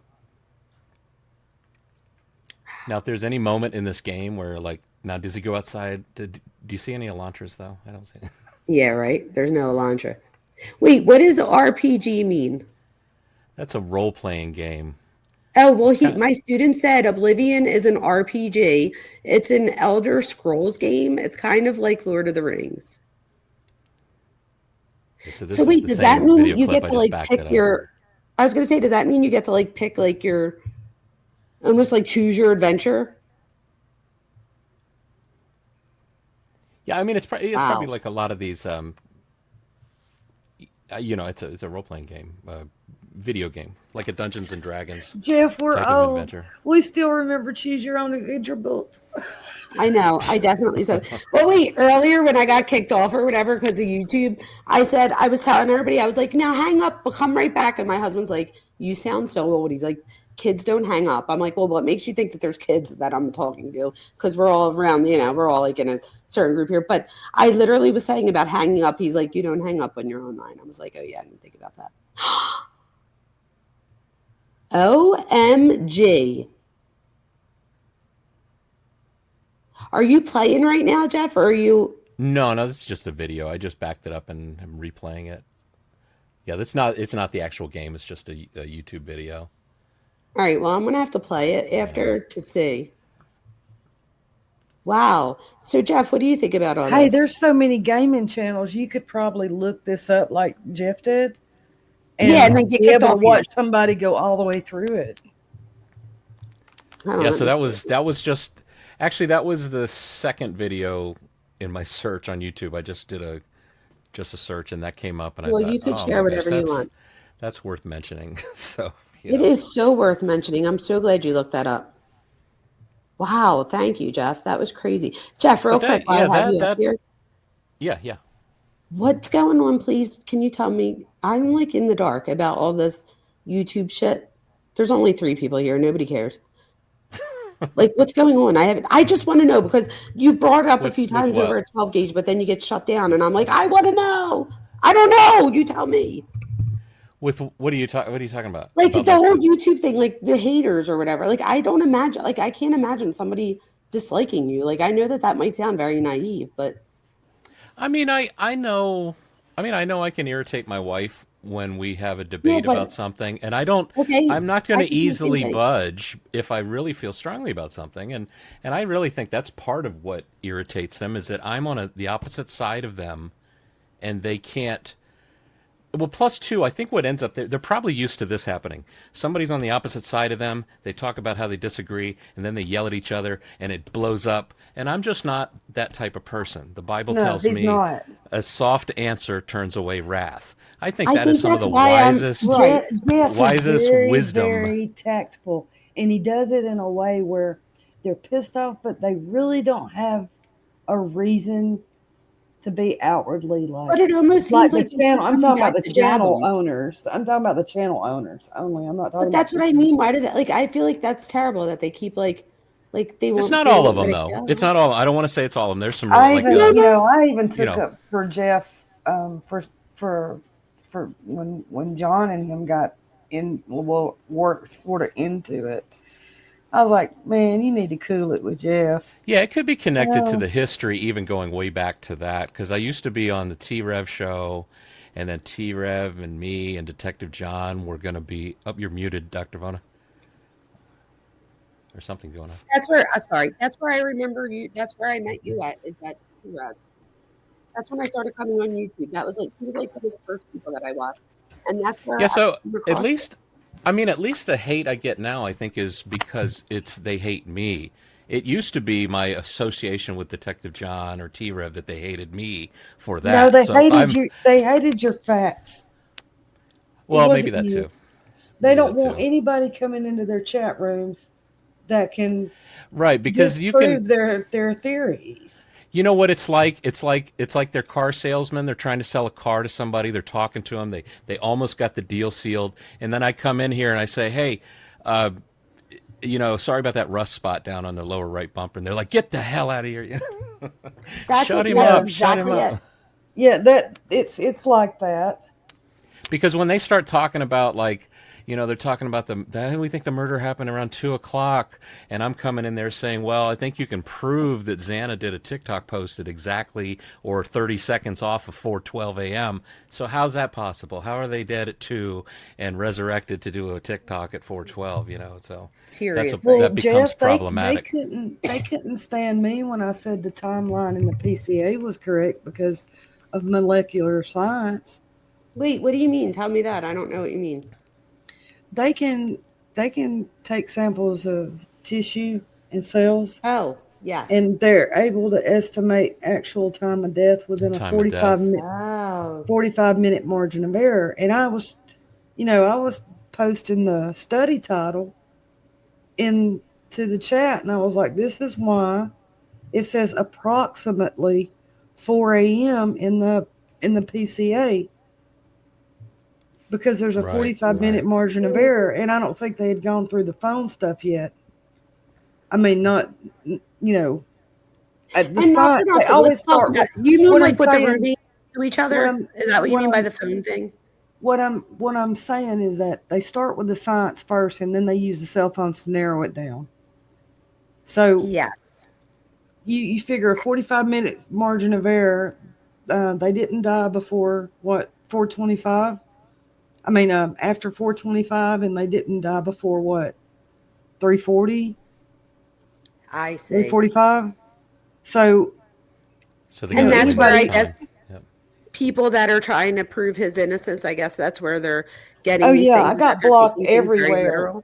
I got blocked everywhere. And then people started saying that I was a guy that was pretending to be a lesbian. And then I turned into Jeff. Right, I remember that. Jeff looks really cute in my panties. I'm just saying. That's all right. I see the resemblance now. But what did they think, that you were like a fake? I guess like Jeff is like a fake. I was an alt account. Right. Yeah. Oh man, they went nuts when they discovered that I've got like 10 YouTube accounts for the purpose of going into chats that I've been blocked in. That's the only reason that they're there. And I've said it many times, those 10 accounts weren't all created for YouTube true crime reasons. Those accounts were created when I used to go into this woman's chat who would talk about really bizarre stuff, but she'd show like she'd pull up a satellite camera from like Antarctica, and there's moisture on the camera lens.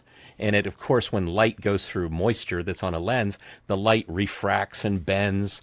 And she had people convinced that these are like aliens that have been here amongst us. Stop it. So I would go in there and I would say, hey, look, that is really, the same kind of thing can happen on your reverse camera on your vehicle when it's wet. You just wipe it off. You don't see. You can do it on your own glasses. Put water in. So it was kind of crazy stuff. And she was kind of causing panic to people, and I saw like senior citizens, I believe, throwing her $300 and $400. Oh, you know all about this stuff about the aliens. So I just couldn't resist. I had to go in there and say, look, I work with lenses all the time. I work with light and lighting and photography. I can explain what's going on. Boom, blocked.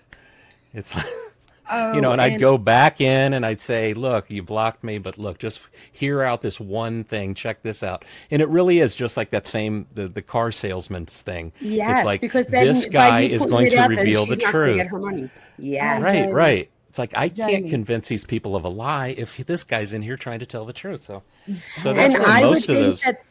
I would think that that's why most of these channels are getting very popular, right? Is because people, they play on people's fears.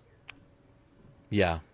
And things like that, right? So even like with like news and stuff, they'll play on your fears, because if you think about it, if I'm going to post about how somebody helped the neighbor carry the groceries in, you're not going to tune into that, but you will tune in if I'm going to tell you how many crimes happened in your neighborhood last night. It's like Heather. I mean, I don't agree with Heather or, anything she does on her channel, really.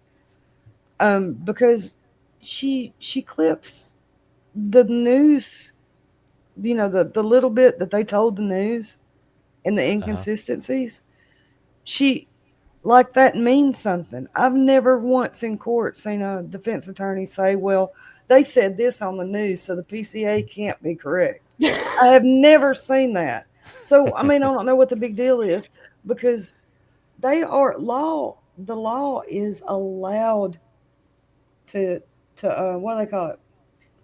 The lawful use of deception. Yeah. That goes also for news and journalists, Oh, I didn't know that especially part. I knew for especially when it hasn't when they haven't found the suspect yet, because they have to keep those facts to themselves oh to yes. weed out fake tips and fake And think suspects. about it. I don't know if you guys think that he was online, but I do. I Do do you guys too. think that he was online? I do too. Nina. Jeff came up here, but Come back he up, came Nina. up here to show us. Nina, come back up so we could show you what he just showed us, because I don't know if you saw it or you. Jeff just showed us what I think is a bomb. Other people might not, but I do. He You looked want me to up show it that again? game. Yeah, show it again. So Nina, are you there? Can you say it? Still queued up. Hold on, let me back it up. I think it was 418. Nina, wait till you see this. It's the game Oblivion that Brian talks about in his Tappa Talk. Jeff looked it up, and you're never going to believe what it looks like. All right, hold on, let me pull it up. It's bananas. It's bananas. Bananas. Yeah, so Hopefully Nina's watching. So this is the game Oblivion, Nina, and I know that you're looking at his Tappa Talk. So this is the video game he's talking about. Look at this. So the character comes in with a knife and attacks somebody sleeping in bed. What is that part? That is crazy. They're pulling them out of bed. Is that what that is? I mean, I'm just guessing, but I think what it is if it's kind of like Minecraft. I think you have to sleep every now and then. So I think he's killed him. He's stolen his clothing and belongings, and now he's going to use the bed to sleep, and then he probably wakes up the next day refreshed. So let me ask you guys a question. So do you have kids, Jeff? Do you mind if I ask? Yeah. Did you okay, I'm assuming you allowed your kids to play video games, like whatever, but like where do we because my daughters weren't into video games like that. So like do kids understand the difference between fantasy and reality anymore? I don't know. I mean, I sure hope so, at least to some extent. I mean, you'd almost think that common sense would tell you like like if you cut yourself or something, you don't like hit the reset button. Like, I lost a life. Let me use my next life. Like, I mean, you would think that they would put two and two together. It's like, okay, if you die in a game and you don't get another life, it just doesn't, this isn't. But that's the thing, though. Don't you get another life because you just reboot it? Well, you get another life in the game, but like in real life, you don't get another life. And I guess that's my thing. Like, what if kids are like, I know I saw my, this one little boy, he couldn't have been more than 6 years old and he was playing Grand Theft Auto. And I'm like, what is that game teaching that little boy? Like that you pick up prostitutes and drop, like, I don't know. Right. Like, I just don't know. I mean, I think, yeah, I mean, I guess it would depend on the intelligence, and how naive the kid is, and maybe what they're learning at home. Yes. Yeah. And you sound like God's a big part of your life. So maybe by like talking to them about, I don't know, like outside of the game. And I think it's healthy to, just like, one drink of alcohol isn't going to mess up your whole life, but like oversaturating yourself with it, it's everything in moderation. Could. Yeah, everything in moderation. So I think the game, same with the video game. I would think, like, as long as you go out and play with your friends, go walk your dog, go see, hey, there's a sunrise and a sunset, and stop and smell the roses, and then come and play some video games. Was doing that.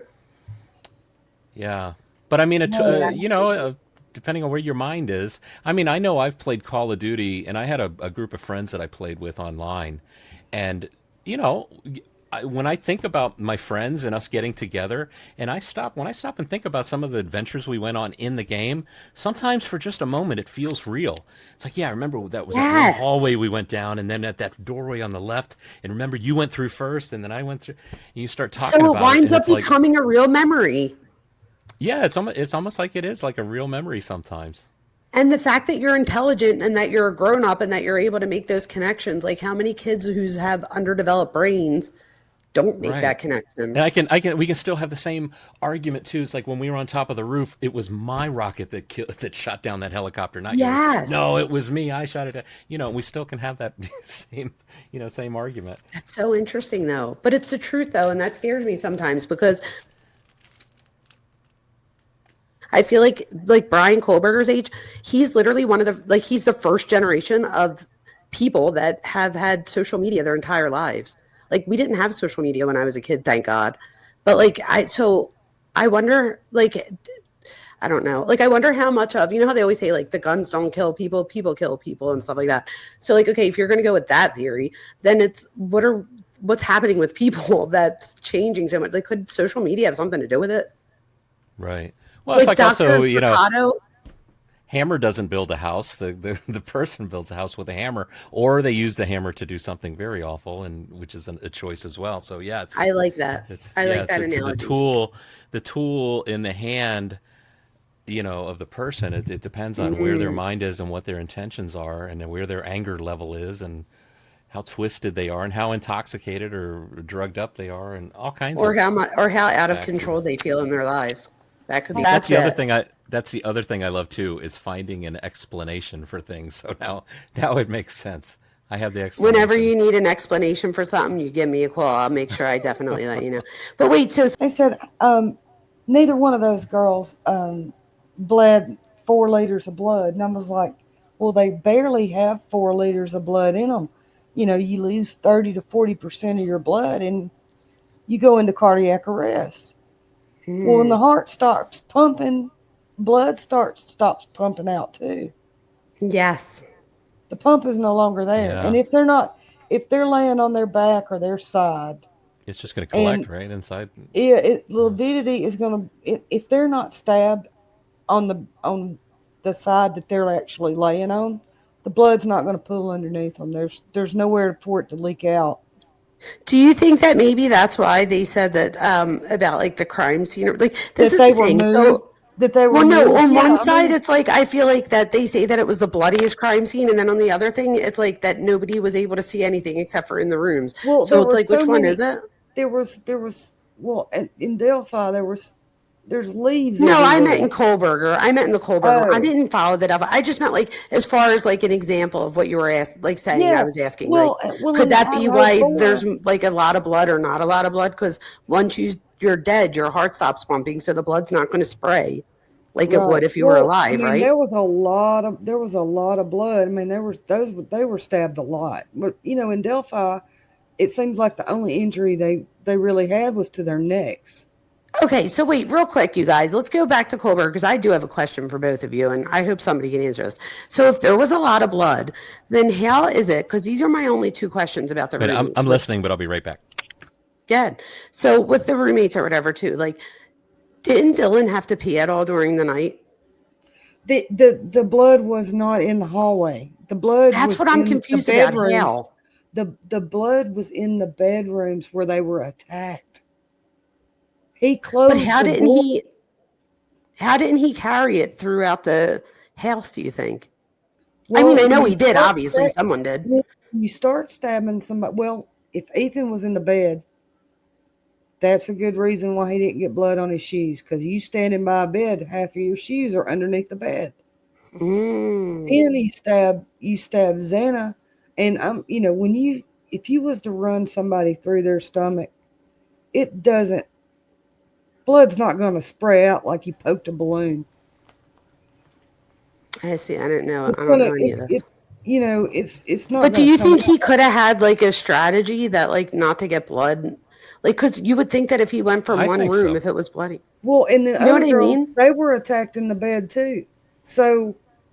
And then my thing is then were Ethan and Xana, were they collateral damage, or did he mean to? I mean, Ethan probably was Xana. I believe he meant to kill every female in that house.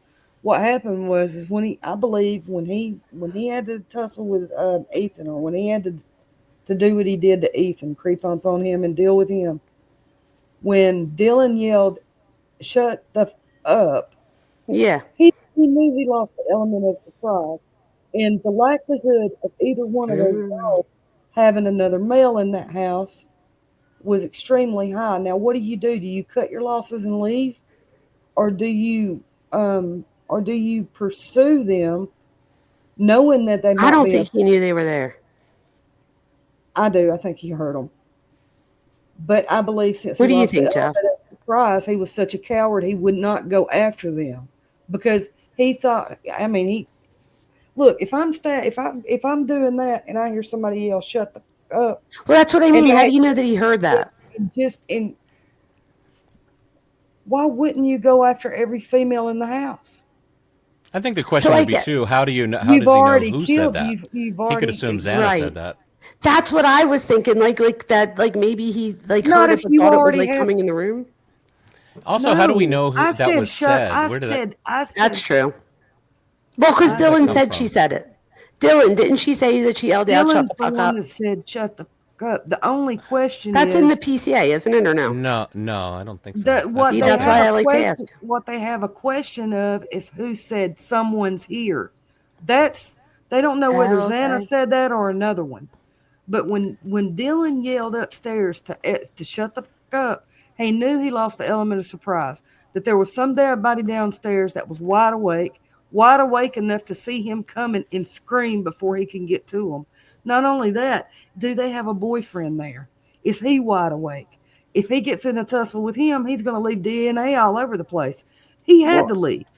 Okay, but this is my thing though, Truth, right? So if he knew, like my thing is, how did he know how many people were in the house that night? Because if he didn't Because know he if was there was a guy watching in the house, but this is the thing He though, knew then if he was watching them, he knew how many females lived there, and he went into that house with the idea of if they're all here, that I'm killing them all.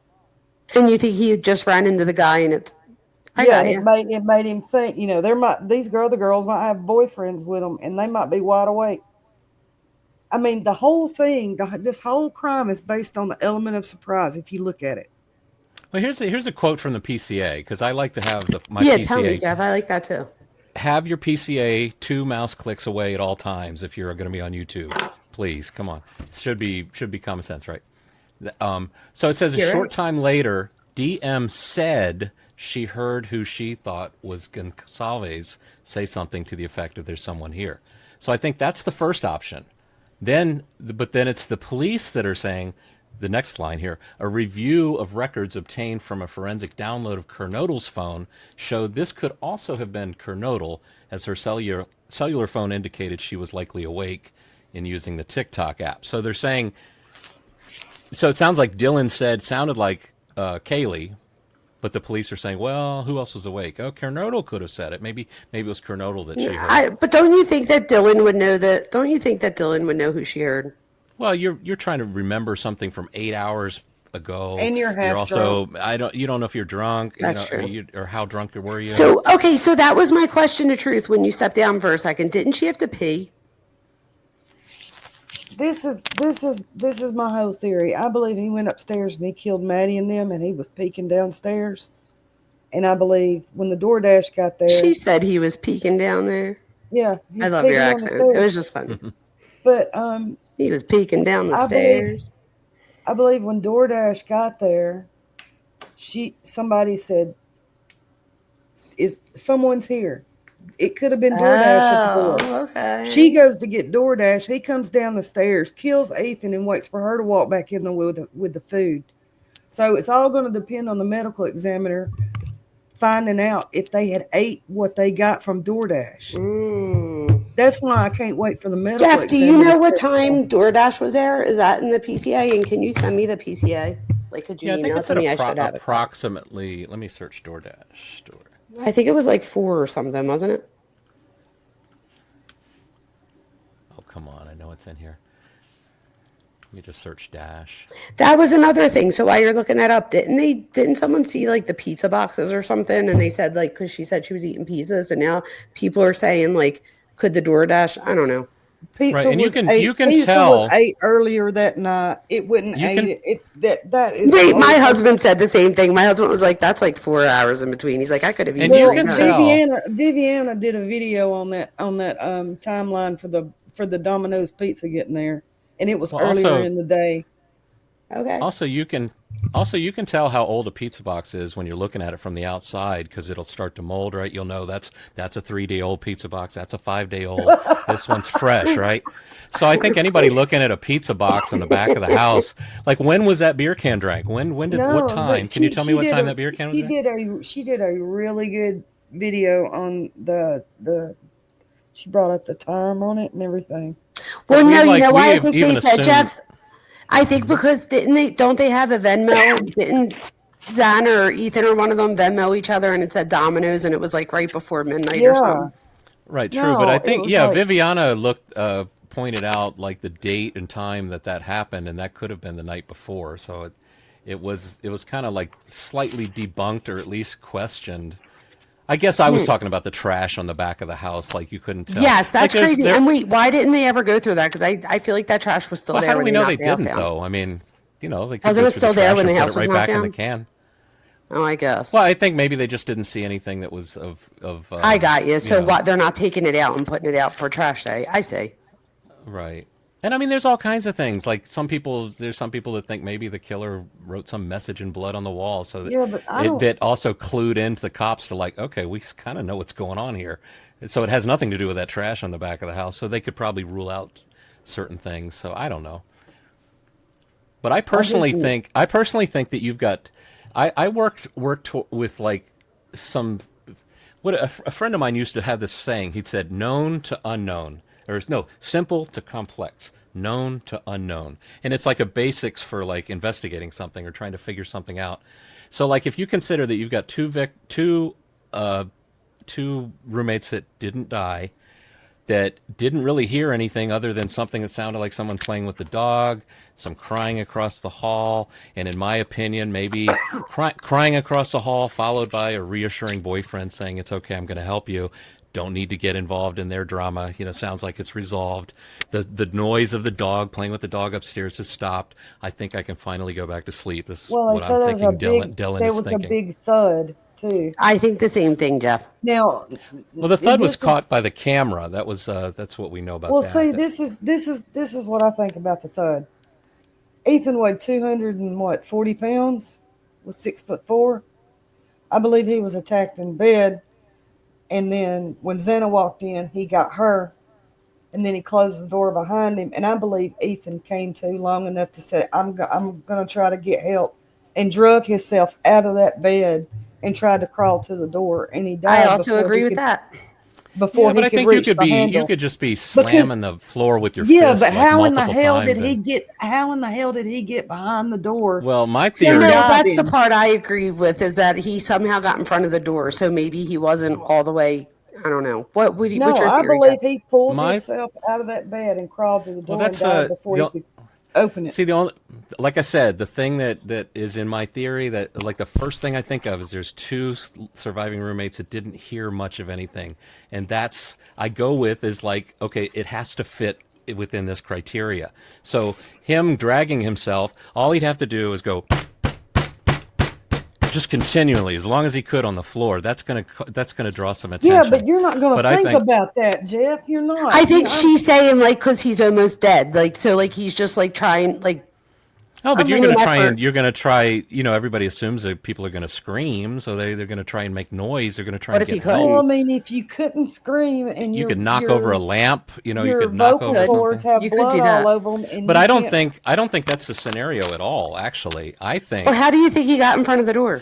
because I think if this killer is truly Bryankohberger and he studied under Catherine Ramsland, who wrote books about serial killers, and I need to read her certainly- books that she- certainly would have talked about Ted Bundy. What did Ted Bundy do? He went into sorority with a piece of wood. Mm-hmm. Each victim, knock them out first. When you knock them What out, if he? I think Could you imagine can, if he used those golf clubs?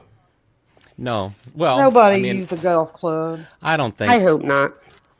everybody that says golf clubs. Though I think when I go to a jam with the That's with, just- do I bring my I don't guitar even know or do I who- assume No, that I there's going think to be it a was guitar there because for me?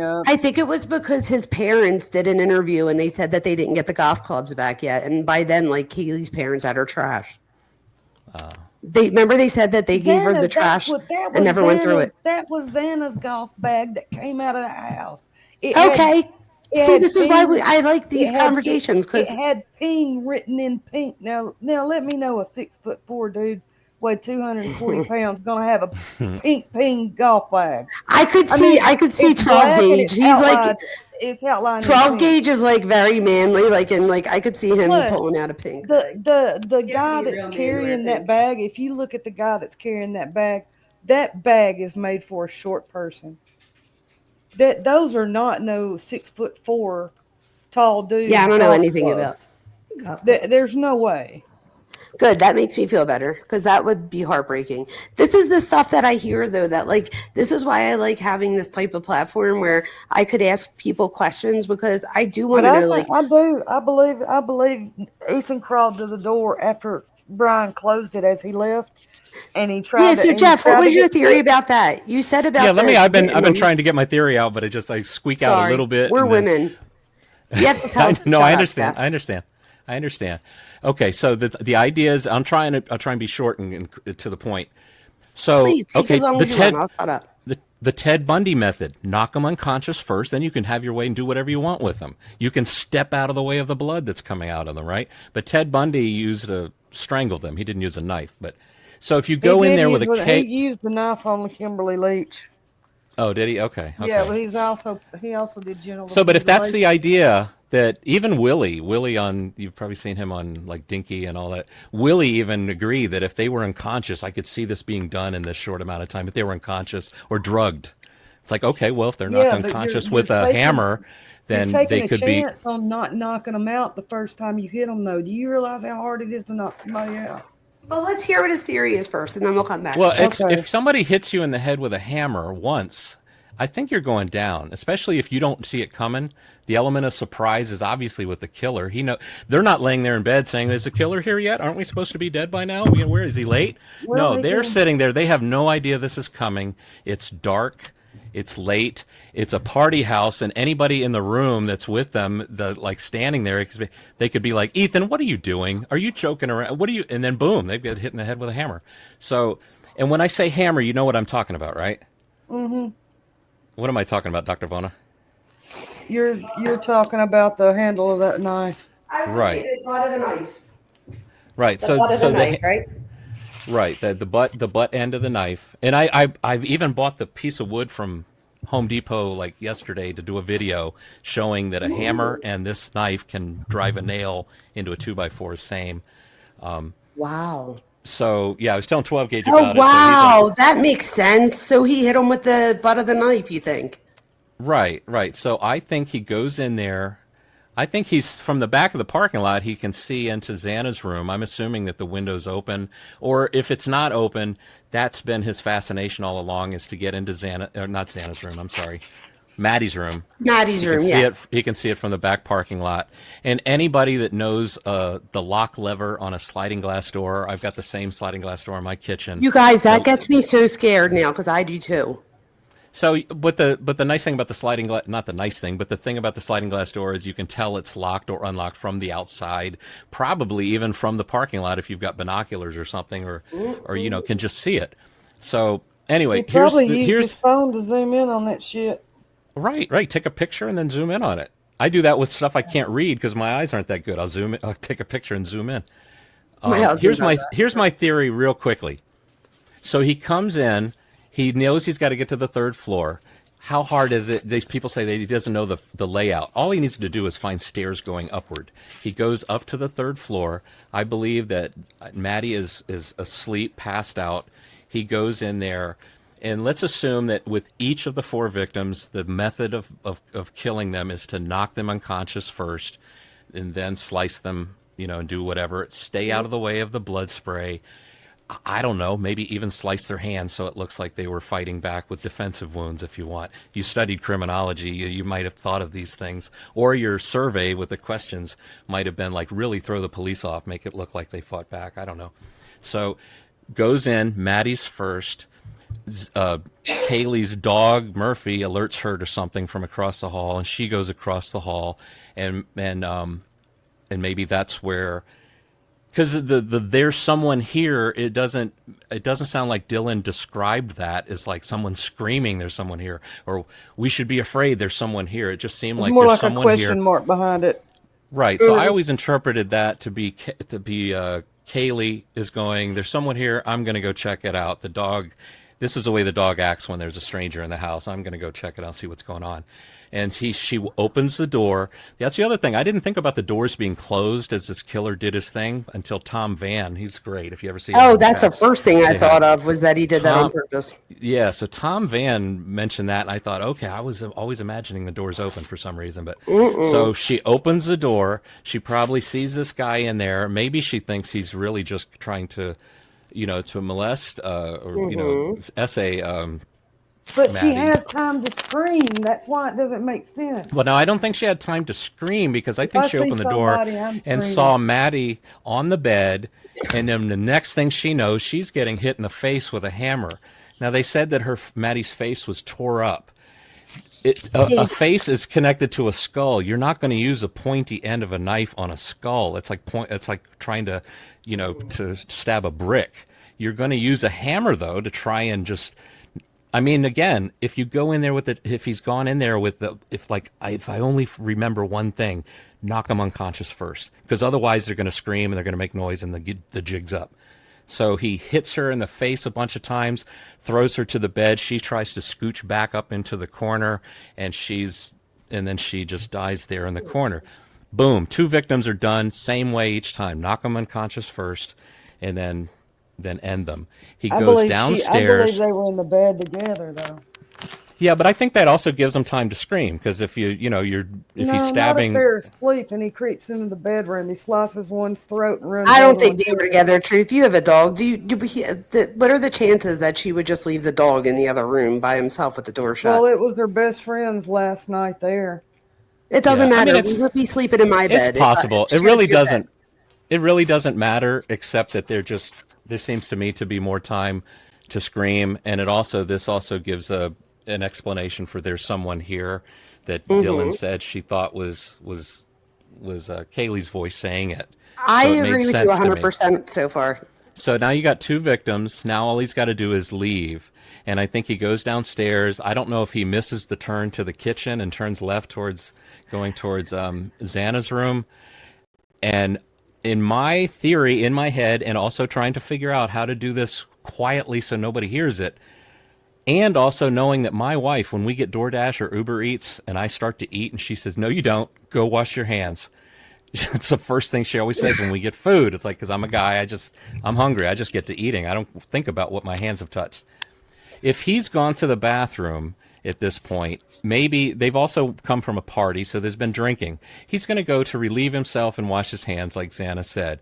Xana is clearly on TikTok, because there's a TikTok at 3:45 a.m. she does that says the word queen on her friend's TikTok, and a lot of people are calling that girl on the video queen. I guess it's a thing you call somebody that's just looks great. Oh, I call my dancing. students queen all the time when Right. they do something So good. that's I'm like, queen. because a lot of Yeah, people were that's saying, normal. oh, she was talking about the road and somehow she's using No. TikTok to communicate Not with at a all. DoorDash driver. It's like, what? Okay, I No. wouldn't do that. But so that's at 3:45. She's on TikTok. She says the word queen. I've done tests with a program called Unfurl. I did 3 tests in a row once I really got good at it. 3 tests in a row where I posted to TikTok. And in each of those 3 tests, the time calculation that it spit out was only like off or inaccurate by 30 seconds. So that's why I really believe that the word queen was posted at 3:45. The words "never forget the foundation in the bathtub" were at 4:12 a.m. But That was to her Okay. best friend, right? and that was to an old school friend from elementary school. And that same friend also had, well, that's a whole nother story. The foundation of the bathtub, I'd love to tell you about that more. That one deserves a video too. I keep thinking about doing a video about that too. Okay, so he's coming down the stair. He comes downstairs. I don't know what reason he goes to Xana's room, but if you imagine Ethan is in the bathroom, if she's on TikTok, for some reason I picture her back to the door, and the footsteps that are coming up behind her are the killer but she thinks they're probably Ethan's coming back from the bathroom, so she doesn't turn around. She gets a hammer to the head, falls down. I don't know if the killer is done anything more than that. I mean, maybe he hears the toilet flush, or maybe he hears Ethan is coming from the bathroom. If you look at the floor plan, all the killer's got to do is take 2 steps, and he's like kind of tucked away in the closet a little bit. Ethan comes out, sees Xana on the floor, assumes that maybe she tripped, fell, maybe she was still a little tipsy from the party they were at and the drinking or whatever, and he says, "It's okay, I'm going to help you." And he goes to help her up, and then from behind, the killer is right there in the closet, and then a hammer to Ethan's head, and then all the slicing that follows. Because a lot of people are like, well, how can he take down Ethan? He's so big, or he's in the bed, or he's like, well, if he doesn't know it's coming and it's to the back of the head, and he's so it's all element of surprise that the killer has. That's what True said. Well, it's all hammers to the head, which means that he can and then he closes the door. He closes the door, so Dylan's not hearing anything else. She might have heard some crying and a whimper, and it's okay, I'm going to help you. But then Ethan's so big. boom. But how did Ethan get against the door from behind him when he was bent over helping Ethan? I mean, Xana. What? I'm sorry, Truth. What'd you say? I believe if it happened the way you said it did. Picture him bent over trying to help Xana up, and Brian comes behind him and yanks his head back and slices his throat. Well, no, I think it's a hammer to the head. I don't think it's slicing the throat. I think it's just, I think in each case, at least I imagine. I agree with your entire theory, except for one thing, and this is my experience of all of my years in psychology. The person that said, "It's okay, I'm here to help you," in my opinion, is Bryankohberger, and that's his way to get Xana to calm down for a second. But be careful, though. He didn't say, "I'm here to help you." It's okay, I'm going to help you. Because when that's you add what I the word meant. here, I did mean that. Yeah, okay. I did mean I'm going to help Gotcha. you. But that to me is just even more manipulative, and that is 100% something that that is somebody that would be in that mindset would say, because him saying I'm here to help. Okay, where did he hide this big ass knife when he said it's okay, I'm here to help? Because he didn't have any. What were the exact words, Jeff? It wasn't. What was it again? It's okay, I'm going to help you. It's okay, I'm going to help you. That's what I'm thinking. Where did he hide this knife while he was dressed up like Michael Myers with a mask on? I mean, all you got to do is press the knife up against your right leg as you walk past. Yeah, but I'm telling you, Dylan. It was him. That's something that a psychopath would do, and that would be his way to be like, no, like I'm here to help you, like calm down. For whatever reason, maybe he didn't get to eat it. I don't know why. Like for whatever, but I definitely think it was him. Me because all of this had to happen in such a way that they didn't have time to scream or even think about screaming. Right. And everything y'all are describing, they're having, there's way too much interaction going on, is what I'm saying. I mean, I think it's all about they didn't have time to scream. Right. Exactly. That's why this theory is the way I've got it. I just can't see it any other way. The moment I start to change it, then and you introduce any component that will allow them time to scream, it doesn't work. Because then you've got to assume. Then you've got to assume that the roommates that survived knew what was going on. They didn't call 911 out of for whatever reason, but they knew something was going on and they didn't call, and then they're bad guys, and we're gonna trash them just like the Gonsalves that are open season on them for some reason.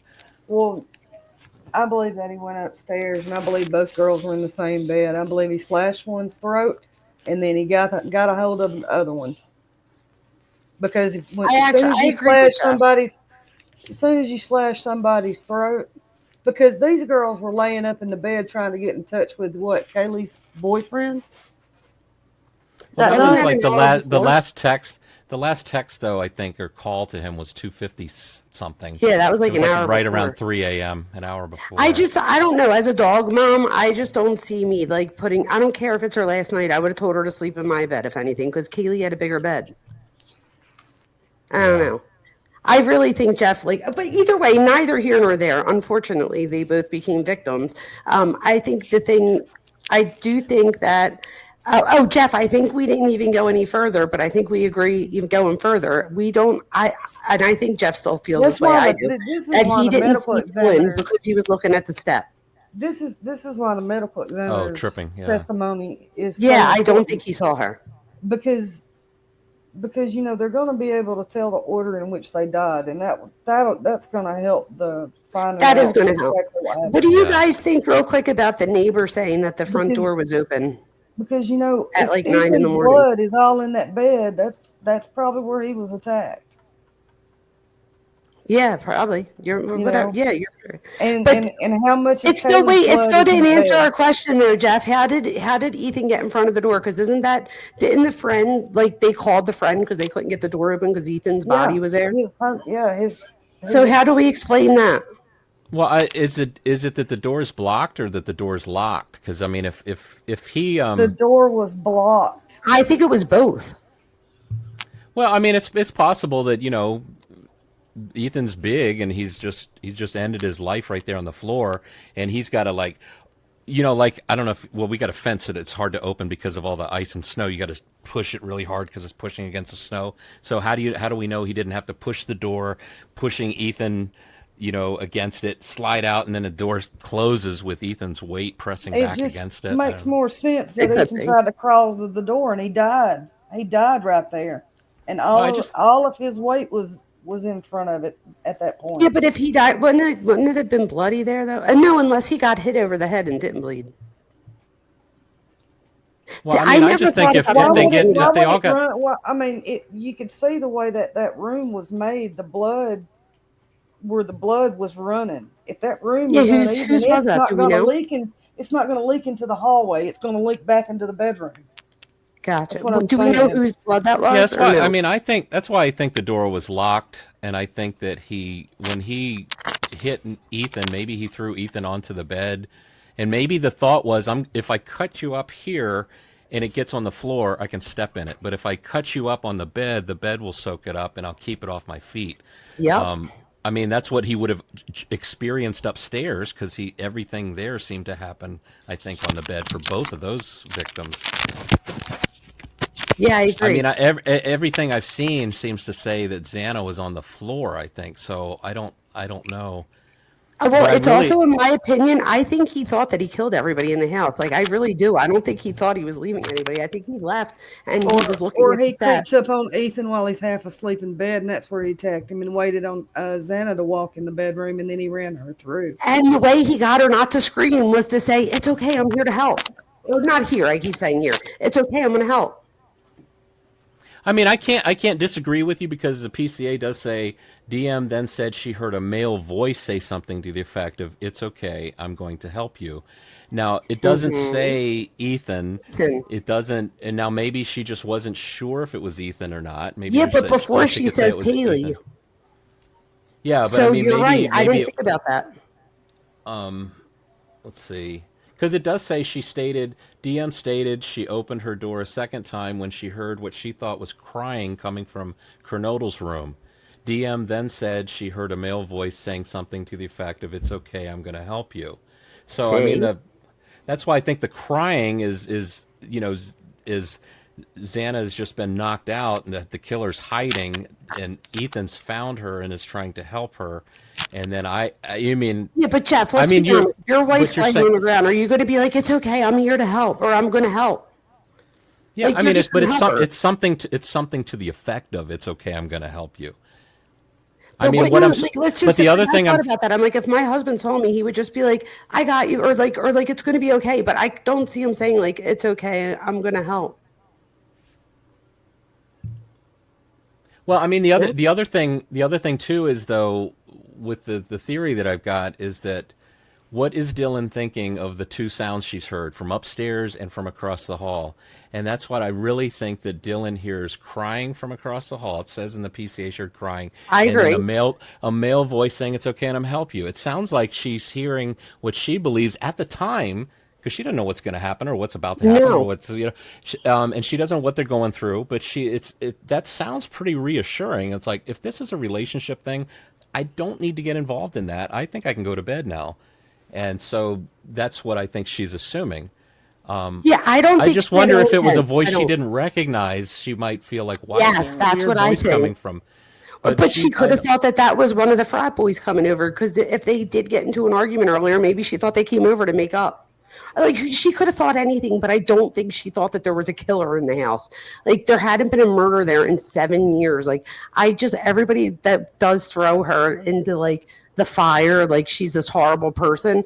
I do think that that's not fair because like we were saying earlier, like as good people, we don't always think the way somebody else is thinking, right? Because we're not thinking that way. So we don't always think that somebody else is. So like she's not thinking that there's a killer in the house. Let me be honest with you, I'd be in big shit because I often say to my daughters, like it's a joke here. I'll be like, "Oh, that's great. Because they'll leave the door open, I'll be like, you just let the killer in." Because Hey, I'll walk in Jeff. and I'll be like, right. but just like with the way I word things, like I've texted my daughters and been like, "Oh, that's great. You guys left the window open for the killer again." So like, what if she thought? Let's say we find out that she does say something like because everybody's making this big deal. Like I still don't think that makes it guilty. I have Like I some really questions. think Maybe y'all can you get. answer them. If he was only after Maddie and Kaylee, why wouldn't he access the balcony and go out that way so he wouldn't be seen? If he wasn't He trying to would have. kill That's what everybody. I.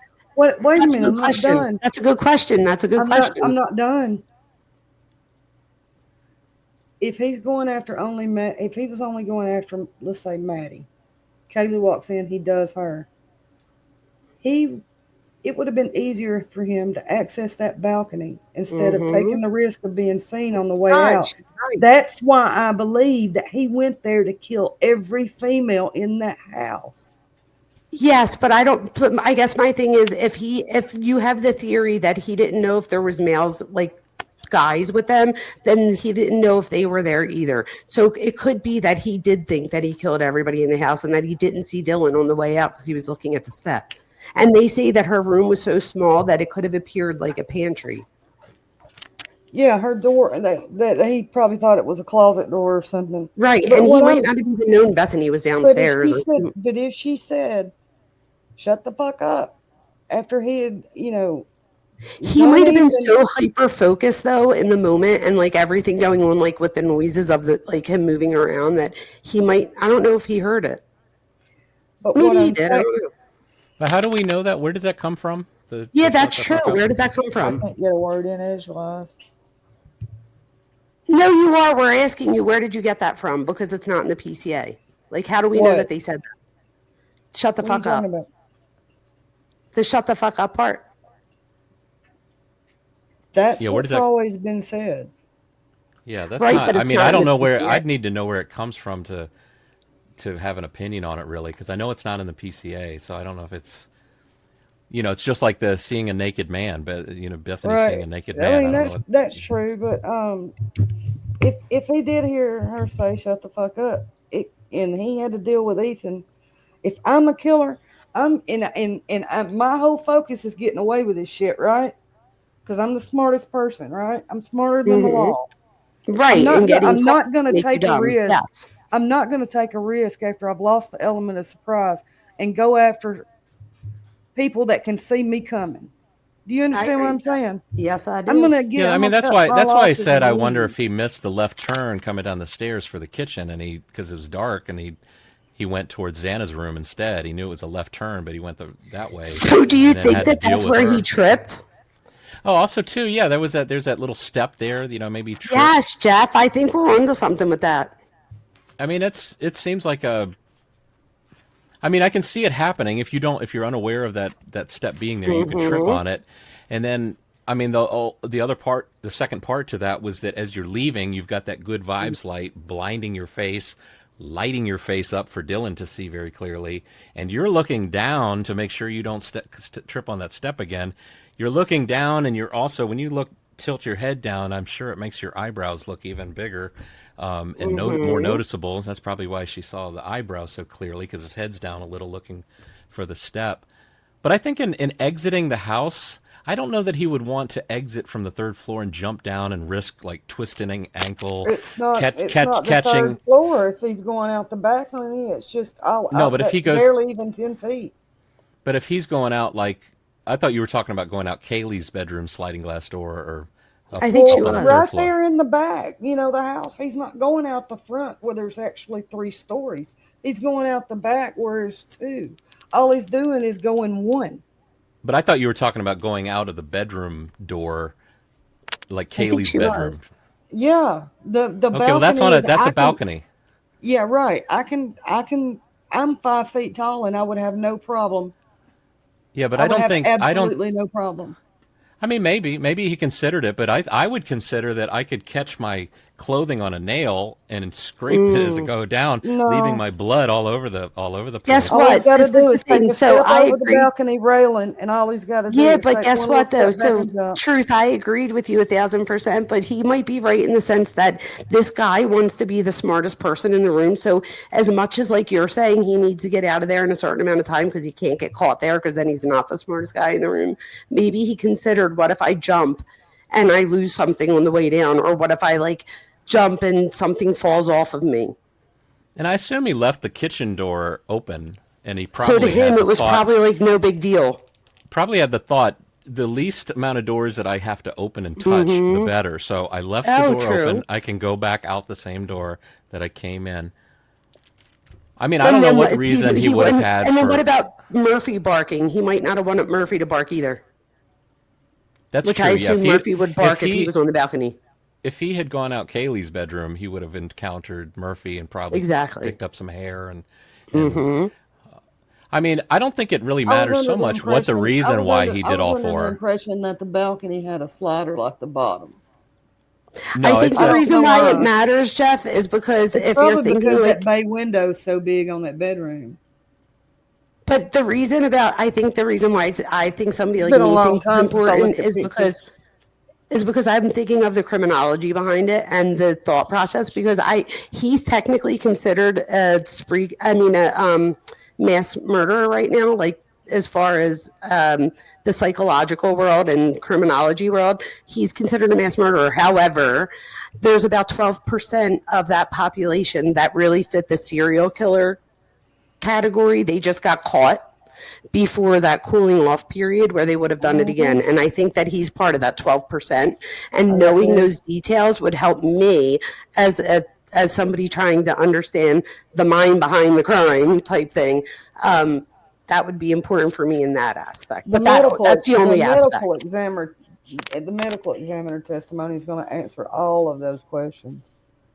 right, because if there's no blows to the head with a hammer, it'll show in the then that theory can be completely. Well, No, guess off. what, Jeff? That was the Transfer- first time I heard that theory, and I don't think it's a bad part. Like, I actually agree I with don't that. think it's a But wait, bad I did have a theory question. How do you like? So this was my question. So now I'm holding it in my hand and I'm using it as a hammer, right? Doesn't that like make me at danger of either hitting myself with the other side of it, or like it's not going to slide down, I know, but is there enough left over after your hands on it? Yeah, I mean, yeah, the knife could potentially be pointed, towards you, but I mean, it's all just it's like a tennis racket. I mean, it's just, I don't know if you play tennis, but just the slightest little turn of the tennis racket, and you're controlling the angle of everything. I see. So I mean, and I think too, I can imagine him at home practicing. Practicing, Jeff. I was just going to say that. Practicing. And he's practicing with a knife sheath, opening it, closing it, opening it, closing. And is he barehanded or not? I just really don't think any of them were bludgeoned except for Kaylee. Well, why? I guess we'll find out. I think. I mean, the only reason Because I said if bludgeon I've got a because K-bar if you in my hand, I would rather know that I'm going for a kill shot with that K-bar across the neck. Yeah, or but in what the Jeff's lung. saying is, but you don't want the people to you yell. got all the so time by in the world knocking if they're them out- unconscious. If they're unconscious, Yes. you got all the time in the but you're world. taking never a You do risk that. control of the not- blood spray. You're taking a risk of you might not knock them out. No, a hammer to the head, even like 2 quick blows, I'm sure. Now, I'm not going to do a video testing that on myself, but I'll test other stuff. I've been hit in the head before, and it's harder to knock somebody out than you think it is. Yeah.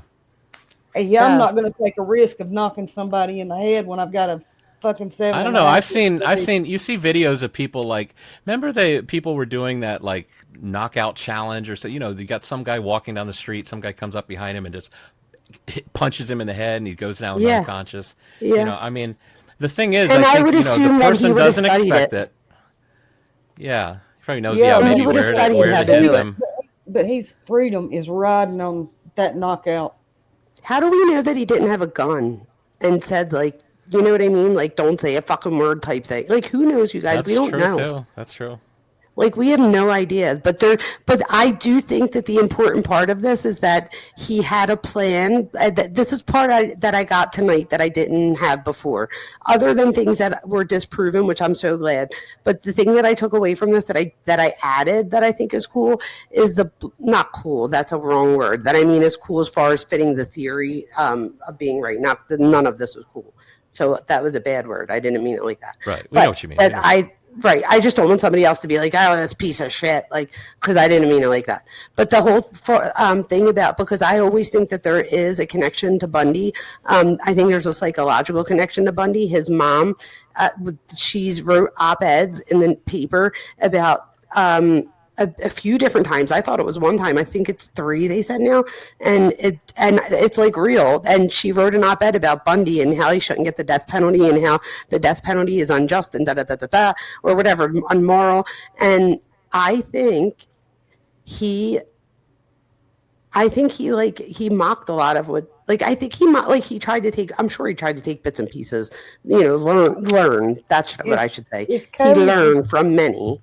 But I think that a lot of his matches Bundy's, and I almost feel like subconsciously it was like, Mom, look, like again, my whole theory is look at me. That's identity is what we're coming down to. This dude had no motherfucking identity. He was searching for one his whole life since he was little. He says it in here that he feels like a criminal without a record. Da, da, da. Who knows? Maybe he grew up since then. We all say things when we're young. I don't know. I have to consider that too. But I think this comes down to an identity or the lack thereof. I think he bludgeoned Kaylee because that was Ted's MO. That's what I mean, an identity. So he didn't have an identity, so he's tying himself to. Can I finish a thought?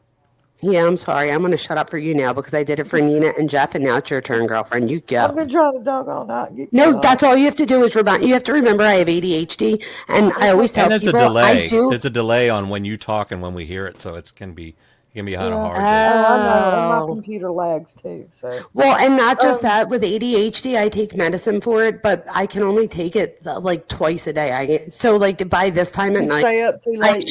It's gone. It's not just that. Part of my thing is like I'll interrupt because my brain's like going 1,000 times. Like this is when I get a lot of like my brilliant work done though. But my brain's going so like. But I believe that Kaylee was bludgeoned because he wanted to know what it felt like to be Ted. And I don't believe any of the other ones are going to be bludgeoned. It's only going to be her. But we're not going to know till the medical examiner gets on the stand. That's why. What's your theory of though? Like, why do you think only? What's your theory of why you think she was the only one that was bludgeoned? Because he wanted to know what it was like to be Ted. So, but why wouldn't he do that more than once? Is what I'm saying. Once is all it took. If his MO is a knife, he did one to find out what it was like to be Ted. Okay. Then what would be the I told you, in my my community post, that's the only community post I've ever made. I explain why he did that to Kaylee. I'll go read it. And it's weird. So what do you think the thud was in the bedroom that was heard? If Brian preferred blondes, which, if he had, it sounded like everybody says that the target was Maddie. But, that house was full of blondes and there was only one brunette. Ted liked brunettes. There's probably a lot of reasons why he picked that house. Yeah. And part of it was like a sorority house, but it was better because with a sorority house, there's a lot more people in there. So that's a lot more opportunity to get caught. And I really do think that he tried to make this a science. Like, and part of that might go back to the beginning of the night when Nina talking about that connection to autism. And I would not be surprised, you guys. And I'm not diagnosing. That's like one thing I am not doing. But just because of my own, like Jamie, this is Jamie talking, not Dr. Vona, as a human being with that's on the spectrum. Like I'm mild, but I am on the spectrum, and I have ADHD. So with that being said, I can see. Like sometimes I miss like social cues and things, but I'm not like him. Like I've learned I'm a very social person, but a lot of that came from me being in an Italian family, like a family where like you're expected to, I don't know, I think I like learned a lot of my socialization, and I think maybe the reason I'm good at talking and giving like I'm good as being a teacher and stuff is because a lot of that was learned, Yeah. if that makes sense, right? So with him, I don't think he ever learned those social cues and things, which is why he would do something like think that it's cute to tickle a grown ass woman at 21, 22 years old after a date, like where somebody should have taught him before, like there's a different way to, like, you can flirt differently now, cause like give her a wink, like, I don't know, pay the bill, take her trash out. There ain't nothing sexier than doing my fucking chores. Yeah, I mean, I tell my husband that all the time. I'm like, babe, that fucking cleaning looks great on you. You look fucking amazing. I cannot wait for the medical examiner to get on the stand. No, I agree. You guys, I've been going for 4 hours. Holy what she mackerel. You must be passionate about this case or something to go at it for 4 hours. No, what I'm passionate about. Well, it's not often we get somebody like this to talk about. Thank God. Yeah. But part of that scares me too, right? Because again, if I'm right with my research, this is another thing. This aligns a lot with my life. Like I have a daughter in college. I teach at a college. I teach at a university. So I've been teaching at universities for 20 years. So I think I was a doctorate student and he was a doctorate student. So like there was just so many, the eating disorder thing. Like Jeff, I don't know if you were on at the time, but I wound up going to the same eating disorder treatment. And that I had the same fucking doctor, Dr. Perchuk. I literally almost died when I saw that, you guys. I was like, oh my God. And we're both from Pennsylvania. Shit, I'm so sorry. No, you're good. I interrupted you a motherfucking 50,000 times. Go ahead. The PKC said, I think she fought back enough that he had his hands full. And I said, I don't, because I watched what a 4.5-inch paring knife can freeze a grown man and make his knees buckle. And that's just 4.5-inch knife. And that wasn't even in a vital organ. So you can imagine what a 7.5-inch blade would do to a chick. So especially if he studied where to do it. Right. And I mean, or how to do it. With his kickboxing, he knew how to strike vital organs. That's why I'm saying exactly. It doesn't make sense to me to knock somebody out when you've got a 7.5-inch blade. Oh my God, no, truth. You just proved yourself. No. I think you just like gave me a thought process though. I forgot about that he had that training. So if he had that training, wouldn't that make sense to knock people out first so that Absolutely you know that you not. could get them? Absolutely not. When you've got a 7.5-inch blade, why knock somebody out? So that you could, so that you know, because what if they get a hold of the blade? You've got one chance for the element of surprise to neutralize to silence somebody. You're not going to think to knock somebody out. You're going to think to put that blade in lungs, diaphragm, or throat. You're not even going to use the option of knock them out first. Well, I guess we're going to find out when the medical examiner testifies. Well, I mean, I wouldn't. Is it going to be that lady?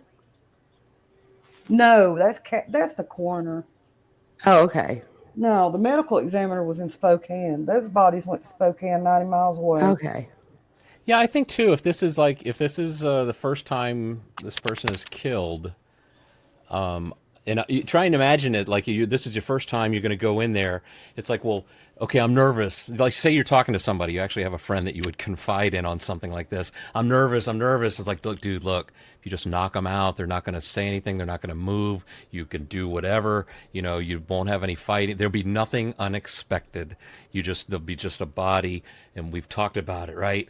And so, but if you slice them and they're like, what the hell? And, who You knows? Maybe can't. they've got You like a can't. ninja kick that's going to You're kick you in the not balls. gonna. And No, and- you're not gonna. You don't understand when you slice. and the a blood is throat, going to go all over you because they're awake and they're going to cords turn do and it's going not- to spray on you. vocal cords- Not if you creep up on somebody while they're in bed and the first thing you No, do I is think- slash I their think throat. Well, I think an unconscious. I think if he's thought it through and wants it to be quiet, which it was, it sounds like. I think each victim unconscious is going to be very quiet, and the blood spray. Yeah, but you're because taking everybody's a asking, how do you chance on not control? knocking that person out. Well, then you If cut you them right don't after. knock- I mean, the if you cut don't happens either way. If you don't knock them out, you're screwed. Yeah, but I You're mean, I gonna think take you you're gonna can. take that big of a chance with your freedom and people being alerted. Well, I don't see I'm any. I don't see not. any real difference. I don't see any real difference. I mean, I don't think it really is it's- going to matter, but I do think that either way he was trying to make it as quiet as possible. So I do think that he studied it, and I'm actually going to do some research into Dr. Ramsland's work just to see if she does talk about this at all, because I wouldn't be surprised if there wasn't something, because this is the thing, he had to have learned it from somewhere. So she was his teacher, and I know that and I'm sure you've read The New Evil. Who knows? Like, he's probably read a lot of these Plus, books. when So you knock somebody out, you're taking a chance of stabbing your damn self because of the way you got the handle.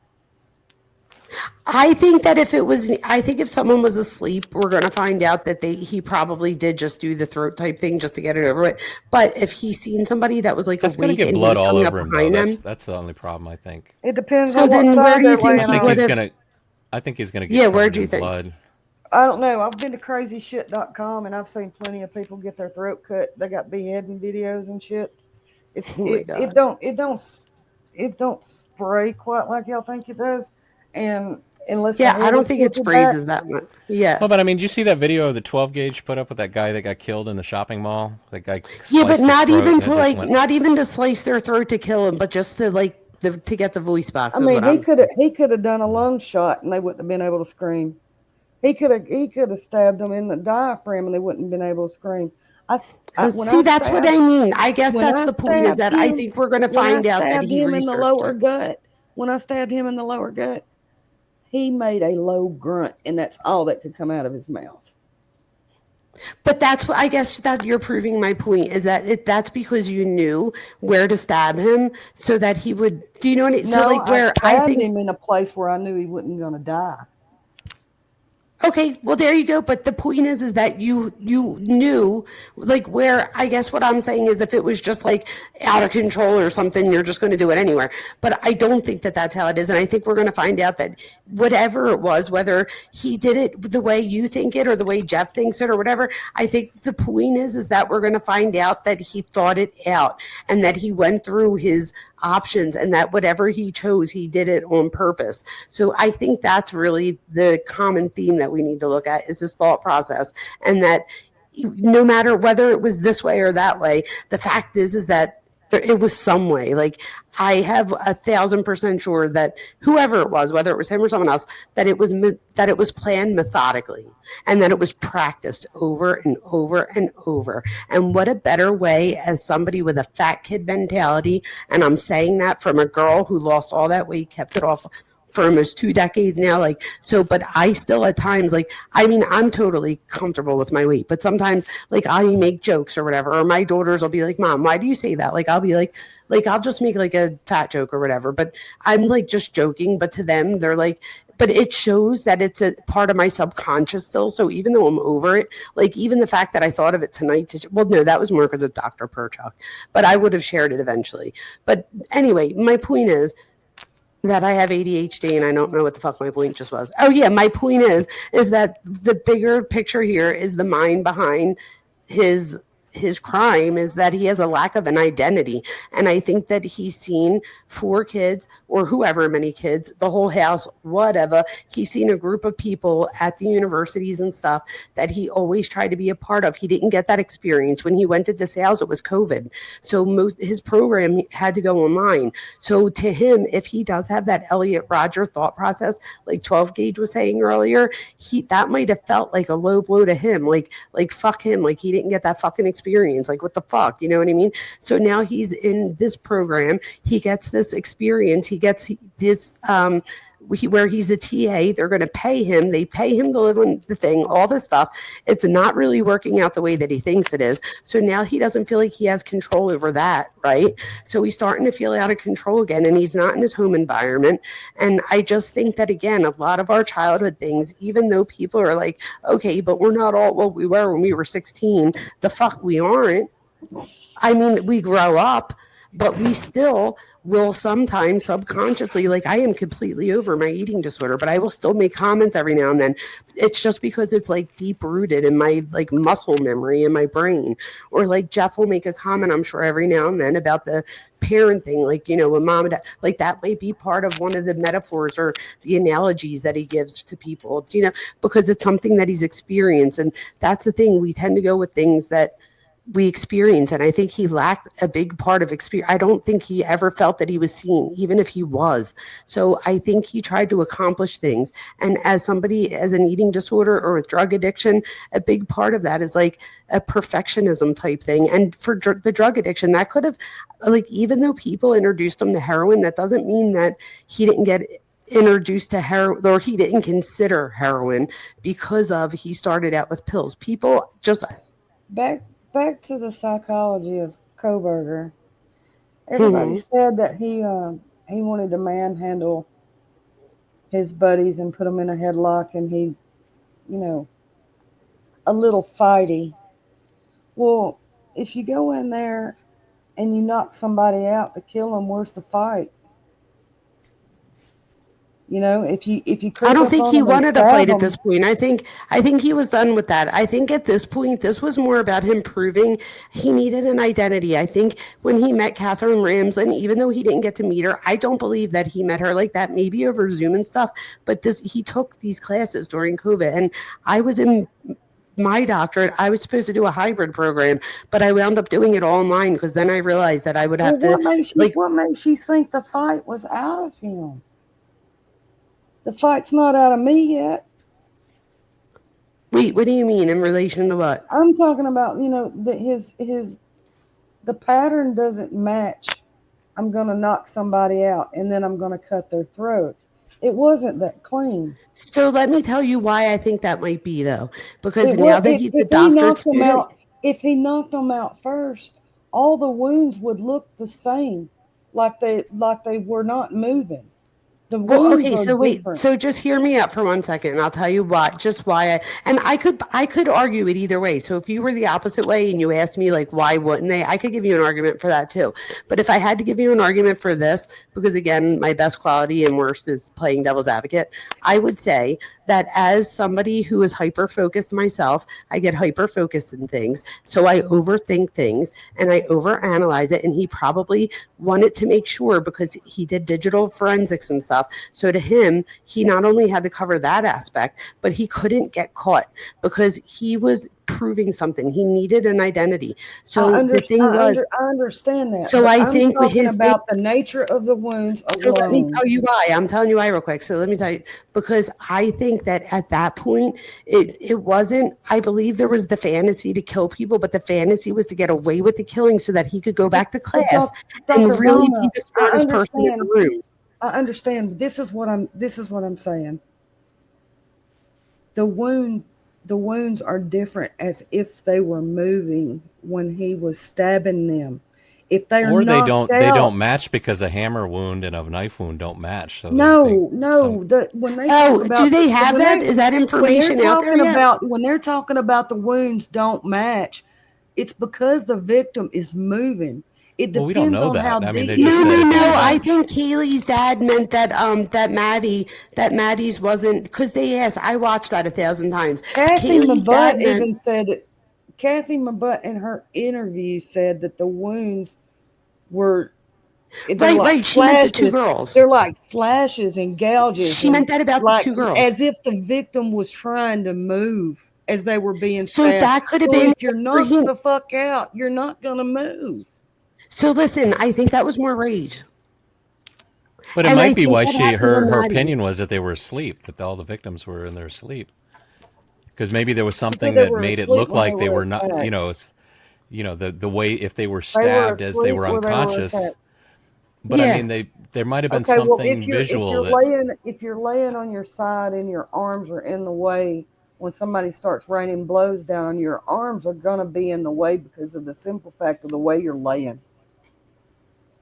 I think we're just saying that he would want the least amount of blood. So by knocking you out first, I now can. Yeah, that sounds good, but in practice, it's not going to work because you've got to be sure that you can knock that motherfucker out before they scream. Which we might find out happened. Maybe he did. Maybe it was different. I just don't think he would have took the chance.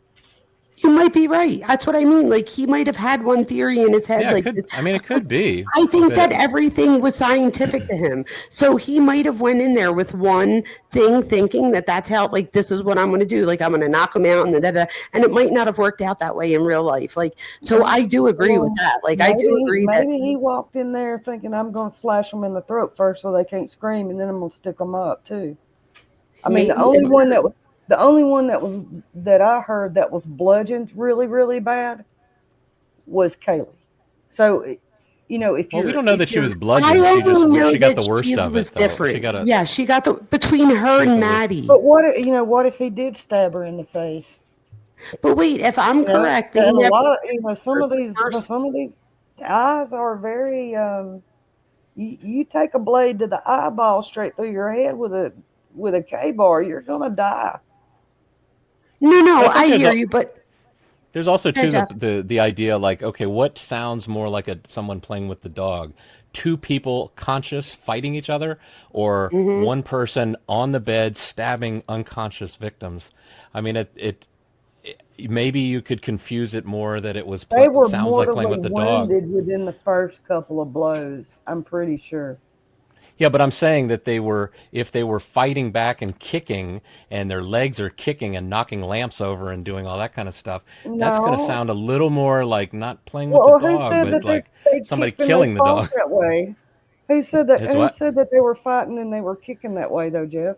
Well, I'm just saying, when you're conscious, you can do all kinds of things. When you're conscious, that's the thing I'm arguing against. I just, that blade right there, I'm telling you, stick it through the lungs, or you go after the throat. There's not going to be much fight in that person at all, if any. I'm just saying it's just a theory, and the only reason it's a theory is because it's quiet. It's a quiet way to do it. I know it's just a theory. And no one talks about the butt end of the knife being a hammer at all. And maybe what you're arguing against it, maybe that's why. That could be why. I believed he used the butt of the knife to bludgeon Kaylee, but I believe she was the only one that was bludgeoned. But believe me, it makes me wonder why nobody talks about it. I think the thing is because a lot of the pro-burgers don't want to talk about how it could have been done, but they want to talk about how could Payne have done this, how could Bill Thompson have done this, how could Anne is our Messiah, and she is telling us these things, and obviously something's wrong. Your theory's bad. I'm just trying to put myself in his shoes, and that's not something I would have done. I think somebody hits me in the head with a hammer 3 times quick, I'm out. I am just out. I don't know what. I don't even know what happened. I was probably partially asleep in the beginning, and now 3 baths. There's a case of this guy that was married to a doctor in Florida, and he paid somebody to kill her. And you know what he tried to kill her with? A hammer. You know how many blows it took a grown man to try to knock a woman out with a hammer? What? But if both people were awake, alert, or was one of them asleep? Yes. I think we're going to find out it's a little bit of both. Like, because even your thing is that he did it to at least one. So either way, like, I think it was part of his plan for a reason, because he wanted to know what Ted Bundy felt like bludgeoning somebody. And that's speculation, and that's all we're doing here. We're just speculating, and we'll find out. We're trying to figure out to figure out the puzzle. Like one of the questions was, well, how did he hide the knife as he walked past Dylan? Well, how did he not have any blood on him when he walked past Dylan? That could be Well, possibly because they were unconscious and he didn't get any blood on You him. wouldn't be able to see blood on a dark jumpsuit in the Well, dark. you'd see it reflecting. You'd see it reflecting off of the good vibes light. You'd see. He could have gotten changed in the room before he left. Not to drag blood and stuff out. Who knows? We don't even know. That's what I mean. Like, so I think it is going to be cool to see, like, how we all thought and like look at this. Like when in August when this all happens, I think it'll be cool to go back and have lives of like where I could go through and edit some of these things out to see where we all thought we were and to see not who's right, but like why we thought that. And that's where I learn from. So like, let's say truth. The order. But that's what I think the order is going to be easy to find because you're going to find only one DNA on the one, then two, you're going to find two, and then three, and then four. Mm-hmm. Didn't have these conversations tonight, we all would have had the exact same points of view that we had in the beginning, and maybe some of everybody's points of view stayed the same. I know parts of my point of view changed because of this educated conversation that we had. So I think, but my thing is that if I didn't have this educated conversation with other like-minded people, or just educated, right? We're all smart. We all know what we're talking about through experience. And when I say educated, I don't mean like a doctorate. Like, please don't. That's the one thing I hope you guys all find about me is that I am Jamie. I just put true, but it just sounded fancier. And I just got my doctorate, so I'm like, I have so many fucking student loans to pay. I'm gonna call myself doctor. I just got my mom got me a cup. It's so cute. It says Ms., Mrs., Miss. Wait, it was Ms., Miss, Mrs., and then it's all crossed out, and it says it's doctor. Actually, I was like, I fucking love that. That's my new like. Oh, you earned it. But you earned it. You have no idea, you guys. I work so motherfucking hard. And now my student loans are coming in. I need to pay these things. So I'm like, my thing is, I want to make sure that we all continue to get along, and we do. And that's what I love about our group. Like, I really do. And people say that this is the thing, though. Somebody like me that's like kind of, I don't know, like emotionally, like I just always hope that I'm not going to get so invested in like the friendliness of people and then be one of the people that get hurt. Does that make sense? In that somebody that was like in YouTube, just like that. I'm going to be yeah. Well, what's that old saying? If you love someone, let them go. If they come back, they were yours. If they don't, they never were. So maybe somebody that can dump you like that over something like this, maybe they never really were your friend. Oh yeah, I don't care about that even. It's not even that I care about, but even like just I don't know. No, I'm thinking more things like how like we all bond and stuff, and like we become like close, and then I don't want to see what happens to other creators happen here. That's all. What I find is interesting is that I think each of us have like a theory, and it's almost like a videotape in our head, and at night or whenever we hit play and we watch it, it's like, that makes sense. Mine changes and sometimes. Then we all come together. We all come together and we challenge our videotapes that are in our heads, and we make corrections to ours where things don't work. And that's what I love to share it. And then I love to, and somebody says, "Wait, I got one problem with it." And it's like, okay, yes, tell me, so I can, because surely you're gonna miss something. Something doesn't work, or I mean, I think maybe that's what'll keep us. Go ahead. I was going to say, I used to think that the killer put his shower curtain at the back door and stepped onto that and undressed and then bundled it up like a Santa Claus sack and put it in the trunk. I still think that's possible.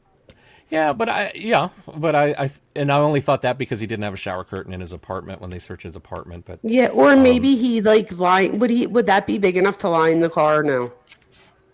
Well, I mean, I personally think that he got out of all the bloody stuff, put it in some plastic bin, maybe in the trunk, and then got into the car pretty much naked with maybe, who knows, at that point he might have had some blood on his face, but that's about it. Everything bloody was in a plastic bin in the trunk.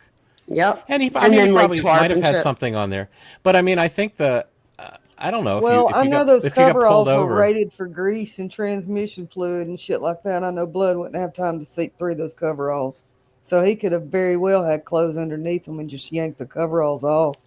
1,000%. And he would have, that's the thing. He would, if this is him, he would have thought of all that. Like being in a doctor program in criminology, like I really do. If you come from his TAPA talks all the way to the present, and people keep acting like somebody else was like, He could oh, have if we even all, had one of those Tabac suits underneath the coveralls, 1,000%. over the clothes that he had on underneath there. He could have had 4 layers on. We don't know, right? And he could have shed each layer just in case. He could have. We just don't know what his thought process is at this point. No. But I think that it's interesting and to figure out. But I guess my thing is, my only fear is that I'm now giving this guy the identity that he always wanted. So like he's finally being seen, but at the same time, I think that there's a bigger lesson for the monster he is, for the monster he thought he was. So guess what? Thank you. I like that. I never thought of it that way. You know, hey, now everybody knows you're a monster. Congratulations. I don't think he cares though, to be honest. He probably likes that. Sure seems to me like if I was him, I was in the criminology department, I've gone a PhD and all this kind of stuff, and if I was innocent, I think I'd be saying a lot of things like, look, it wasn't me, I'm innocent, but I can help you figure this out. I believe he would find a way to find out exculpatory proof that he's not the one who did it. He wouldn't Truth, I swear to God, and I was going to say this exact word and lose everything he's ever worked for up until this point.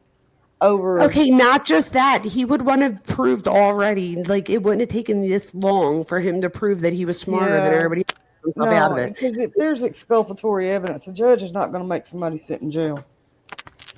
Right. I mean, it's like the question of like, how hard did OJ try to find the killer of what's her name and the other guy, you know? Yeah, right. Ron Goldman and I don't know. And also too, if you spend that much time in the criminology field, you go to school, and they assume you've done something that you didn't do and you're innocent of. It really seems like, you know, just the passion for the study. And I don't know, maybe he has said something like, I can help, but I doubt it. I don't get this. I get the sense, I believe like statements more like, oh, I can't wait to be exonerated for this. Almost like he reminds me of people that don't talk to cops nicely. It's like, I don't have to answer any questions. Like, no, but that's also part of where we're like that. Yeah. That's cultural here. That's like we're only like an hour away. That's a cultural thing here. Like say the good news is it wasn't about you. The bad news is it wasn't about you. So like I don't interrupt because I'm trying to be rude to you. The bad news is I should be thinking more about you and not about me trying to get it out. You know what I mean? So it's like that goes everything in life. So I said it to 12 gauge earlier. I said it to truth with a different thing. And it seems to fit every motto in life. So whenever you feel like something shitty's happening, or even that somebody's doing something to you, because sometimes when we go through hurt and trauma in life, we tend to project that hurt and trauma and assume that maybe somebody else is like doing something on purpose, or even with the loyalty shit, right? Like you can't have 2 different groups of friends. Like it's either us or nothing. Like a lot of that's the way you grew up. And a lot of that is based on false information. And like you said before, instead of going against that, you just leave that door open, because that person might grow to realize like, wait a minute, that was faulty thinking. And the real person, whether it's a man or woman, comes back and says, I changed my thoughts. And whether that be about real life, true crime, just interrupting each other online, stuff like that. That's what I want to bring to this channel, is that we're all human, and that there's a way for us to all like have compassion for each other and like work together and we're all excellent in our own way. We all bring something to the table, like all of us. So I don't ever want anyone on here to think that me having a doctorate makes me any, like I legit am a Philly girl. I got my doctorate 5 minutes ago. Like it's still new. I am not prissy. Like, you know, that's what my students Jeff, like about. I wasn't arguing with you, baby. I mean, he could have knocked them all in the head, but it's just not something I do. And I've been. But that's what I'm saying. I appreciate that. That's what I'm pointing out, is that we were able to do that as like adults. Yeah, I mean, that was my point. If I hadn't have been in that situation, you know, it's just different. I've been in that situation. And but I mean, you do make a good point. You've got to, you do run the risk that maybe they don't get knocked out right away. But I think the whole process is a risk. Whichever end of that knife you use, the butt end or the sharp end, it's quite a risk. And then back to my theory is that either way, no matter which way is real, like whether it's the one way or the other way, the point is that it was methodical. It really was. And that's what the He psychological put a point lot is more, about this. and it's another thing. Like truth, these because of these your experiences, these you would have Colbert methodically did it that way. And these because of Jeff's experiences, he would have methodically did it his way. The point is that it was methodical. And I think that's what we're going to find here. well, with these pro defense people, it's like they it's so hard for them to imagine anything like this because I don't know if they've just sheltered, never been experienced, never had any experience of violence, and thank God they haven't. Mm-hmm. I'm glad they haven't. Mm-hmm. But people that have a different perspective. Whole fucking real research study that's being published, hopefully in the College of the Journal of College Student Development, which is like the Ferrari of journals. If I get into this journal, I hopefully can get a job like anywhere pretty much. Like it's a huge thing. Hopefully I'm going to get into it. I hope. But either way, I'm going to get it published somewhere. But I did phenomenal research. I am confident about my research, and I am confident that we have an entire generation of people that have social issues to begin with. So if he did have even a touch of autism, like I don't know that I would have been able to survive if I grew up now from like the things that I have. I just was in a situation where I grew up in a very Italian, like I had to be social. Going in, my mom said before we walked in, make sure you give everybody a kiss and say, like, we had certain things. So like, I just then carried that with me throughout my life. Like I give people a hug and a kiss, like, but part of that is like learned behavior. So I don't know. Do you guys see what I'm saying? Like a lot of this comes from the person's past. So the Kohbergers, Right. I would say, do they have some kind of trauma in their past where they weren't believed about something, or to where they did something for real and somebody accused them of not, like, is this coming from a place of deeper psychological thing that has to do with them and they're projecting? As opposed Or maybe you to just looking pick. Maybe at just you got to pick a side, and what this that's that side looks tribalism. more. That side looks more logical That's to scary. them. But it is interesting why some of us like why do we see things more eye to eye than those? And why does 12 gauge and I seem to see things more eye to eye? Not perfectly. There's some things, but for the most part, what is this huge difference? Let me ask you before I forget the ADHD thing. It's something I thought about earlier. We're talking about like the effects of what happens when we're younger in our lives. Now, Bryankohberger's sister was in that slasher movie where all Yes, she those was. people were getting stabbed, and this was his sister Mm-hmm. starring in it. And surely your brother probably comes and watches either rehearsals or watches the filming from the sidelines. It just makes me wonder if something like that can have an impact. Like wow, I know they're just acting, but wow, it looks so real the way she died on camera. My sister's a great actress, and does that have an Yeah. impact like on your growing up? So Again, we're okay, so talking about the this, video games. This is something even more yes, real it's all looking. stuff that you have to think about. But I can, on both ends of the spectrum, and I've had these experiences, I can see how like distorted thinking occurs. And I can also see the good side is that you can come through it and become a doctorate student or become John Kelly. Like I can't wait. I hope John Kelly, I don't know if you guys again look into him if you don't know who he is. He's a famous profile filer. We talk about Mercado, but this guy's awesome as well. And he just shouted me out in a video. I almost died 12 times. But I love this guy. And he talks to like serial killers. And he like his career is fascinating, but he had a drug addiction, bad. And he was like in a bad road. And then he turns his life around. And again, I feel like he has a lot of same things with Kohberger as well. And my thing is where me and John Kelly turned our experiences into pro-social behavior, Kohberger turned it into antisocial behavior.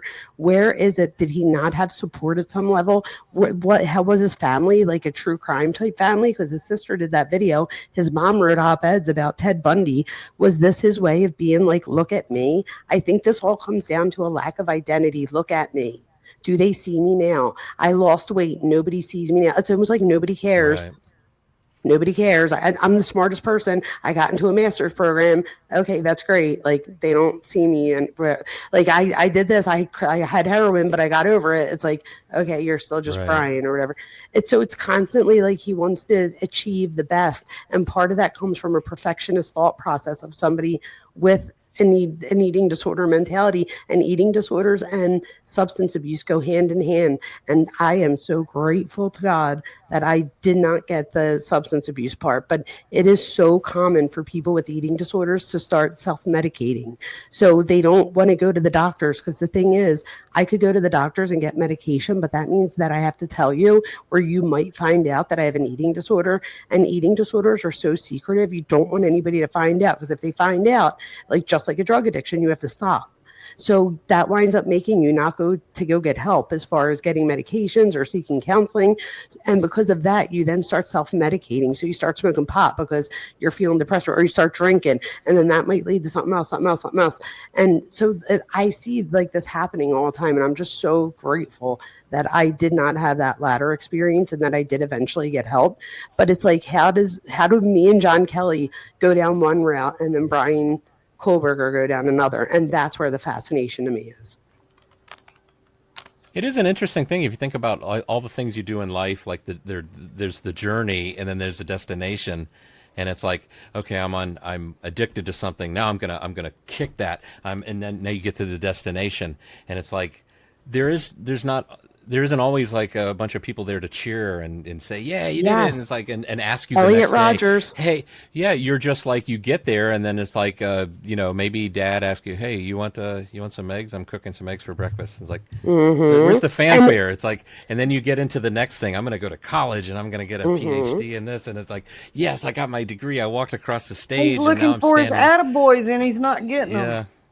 And this is the thing, if he's been told one time you're a fuck up, and for anybody listening to this, it takes approximately 100 attaboys to erase one you're a fuck up. And I just mean that as an analogy. So when it comes to kids, try your hardest, even if it, whatever, say it in your head, do whatever you got. Don't Even say if they something fail, that's a good try. That's a real good try. 1000%. And I would I'm going to have to send you guys my failure video that I show my students. It's a 5-minute video. I'm clearly not going to show it on here and get in trouble anymore, but I am going to send it to you guys because it is one of the best videos I ever watch. I watch it all the time, and I've been watching it lately because it's the truth. Like, once you get out into the real world, you hear a lot more no's sometimes than you do yeses. And like, even failing, like you're going to regret the things that you never tried. So I'd rather try and fail and then eventually succeed at something than never to have tried anything at all because I was too afraid to do it. I'm not living in fear. Right. What's that old that proverb, like fall down 7 times, get up 8? Just there's always that one more than you fell down. You always get up. That's exactly right. And I always say, people like around here, like they throw you to the wolves, but I always say whenever I get thrown to the wolves, I become friends with them and I come back lead in the pack every time. So like you could keep throwing me. So, but part of that comes down to like my mental thought process, right? Like I've done the work, and like, that's why I'm here to help other people, to show them that if I could fucking come out on the other side, you don't have to go down the path of Bryan Kohlberger or down the path of just being a criminal, maybe not a murderer, but like so many people just wind up getting into the system, and then that's it. And it's done. Especially around here, you're done once you're in the system. Especially if it's a felony, it's like, forget it. So it's like, hey guys, you know what? I just looked at the time. If I don't, I know I got to go to bed too. I bet my bedroom's door is going to be locked, and I'm. Oh my God, I can't believe it. It's been 5 hours, you guys. I cannot believe that. Me too. All right, I love you guys. PKC, I love you. Thank you for coming. This has been a great show. Thank you so much for coming up. Yes. You guys are awesome. Watch that. I'll see you, Jeff. Thank you, Jeff. All right. Up and down. All right. See you, Truth. Arrested. Like, he did not do this with somebody else. This was a lone wolf. Somebody that does this doesn't have the ability. That's a rumor too. It's a rumor. He even said that. Okay. Well, this is my theory as a psychologist.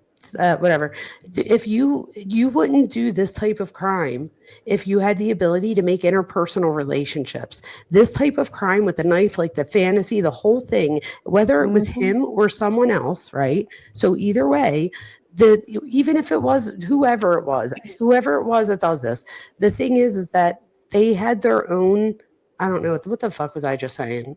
I have ADHD so bad I just forgot what I was going to say again. That he wouldn't have done it had a friend. Oh, had he had a friend, thank you. Because he had a lack of him or whoever did this, if they had the ability to have interpersonal relationships, they would have never, this would have never been a motive or a target or anything. This dude didn't even have anybody to eat lunch with. Who is he going But to that's what I'm saying. But even if somebody's like, oh, you are saying Kohlberger, but even if it was Moberger or Toberger, whoever it was that did this crime, they did it alone. So people need to stop saying that it was like multiple people. Well, you know, it's just like I told you, forensic radiology can prove that it was one person wielding that knife. Yeah. 100%. Oh my God. So, It's been 5 hours and 2 minutes. Yeah, well, I'll let you go so you can go. No, it's not that. I'm just looking and it's almost 3 a.m. It's hard to believe you can get to talking and no, it's not that. My niece is in the play tomorrow and it's my goddaughter and she's like the lead. And I just don't want to be like half asleep during No, that. you're good. But I do want to do this again, faux show. I get to flap. We all got to flapping our gums tonight. So yeah, this was awesome, you guys. Thank you all for coming in. Oh, I hope I got a few likes. I didn't even ask people to hit the like button. I forgot, but you did, so I appreciate you. Oh, you're welcome. And whoever else is still here, if anybody else still got through this far. Hey, watch the gift. It will trip you out. I am going to. Night. I'm going to. I printed it out too, just in case when I hang up. I don't know if it's going to like go away. Like, I don't think it will if I hit end stream, but just in case I printed it out so that I had it still. I print everything out. I'm such an old head. All right. Good night, everybody. Love yous all. Mwah. Thank you guys for being here. Mwah.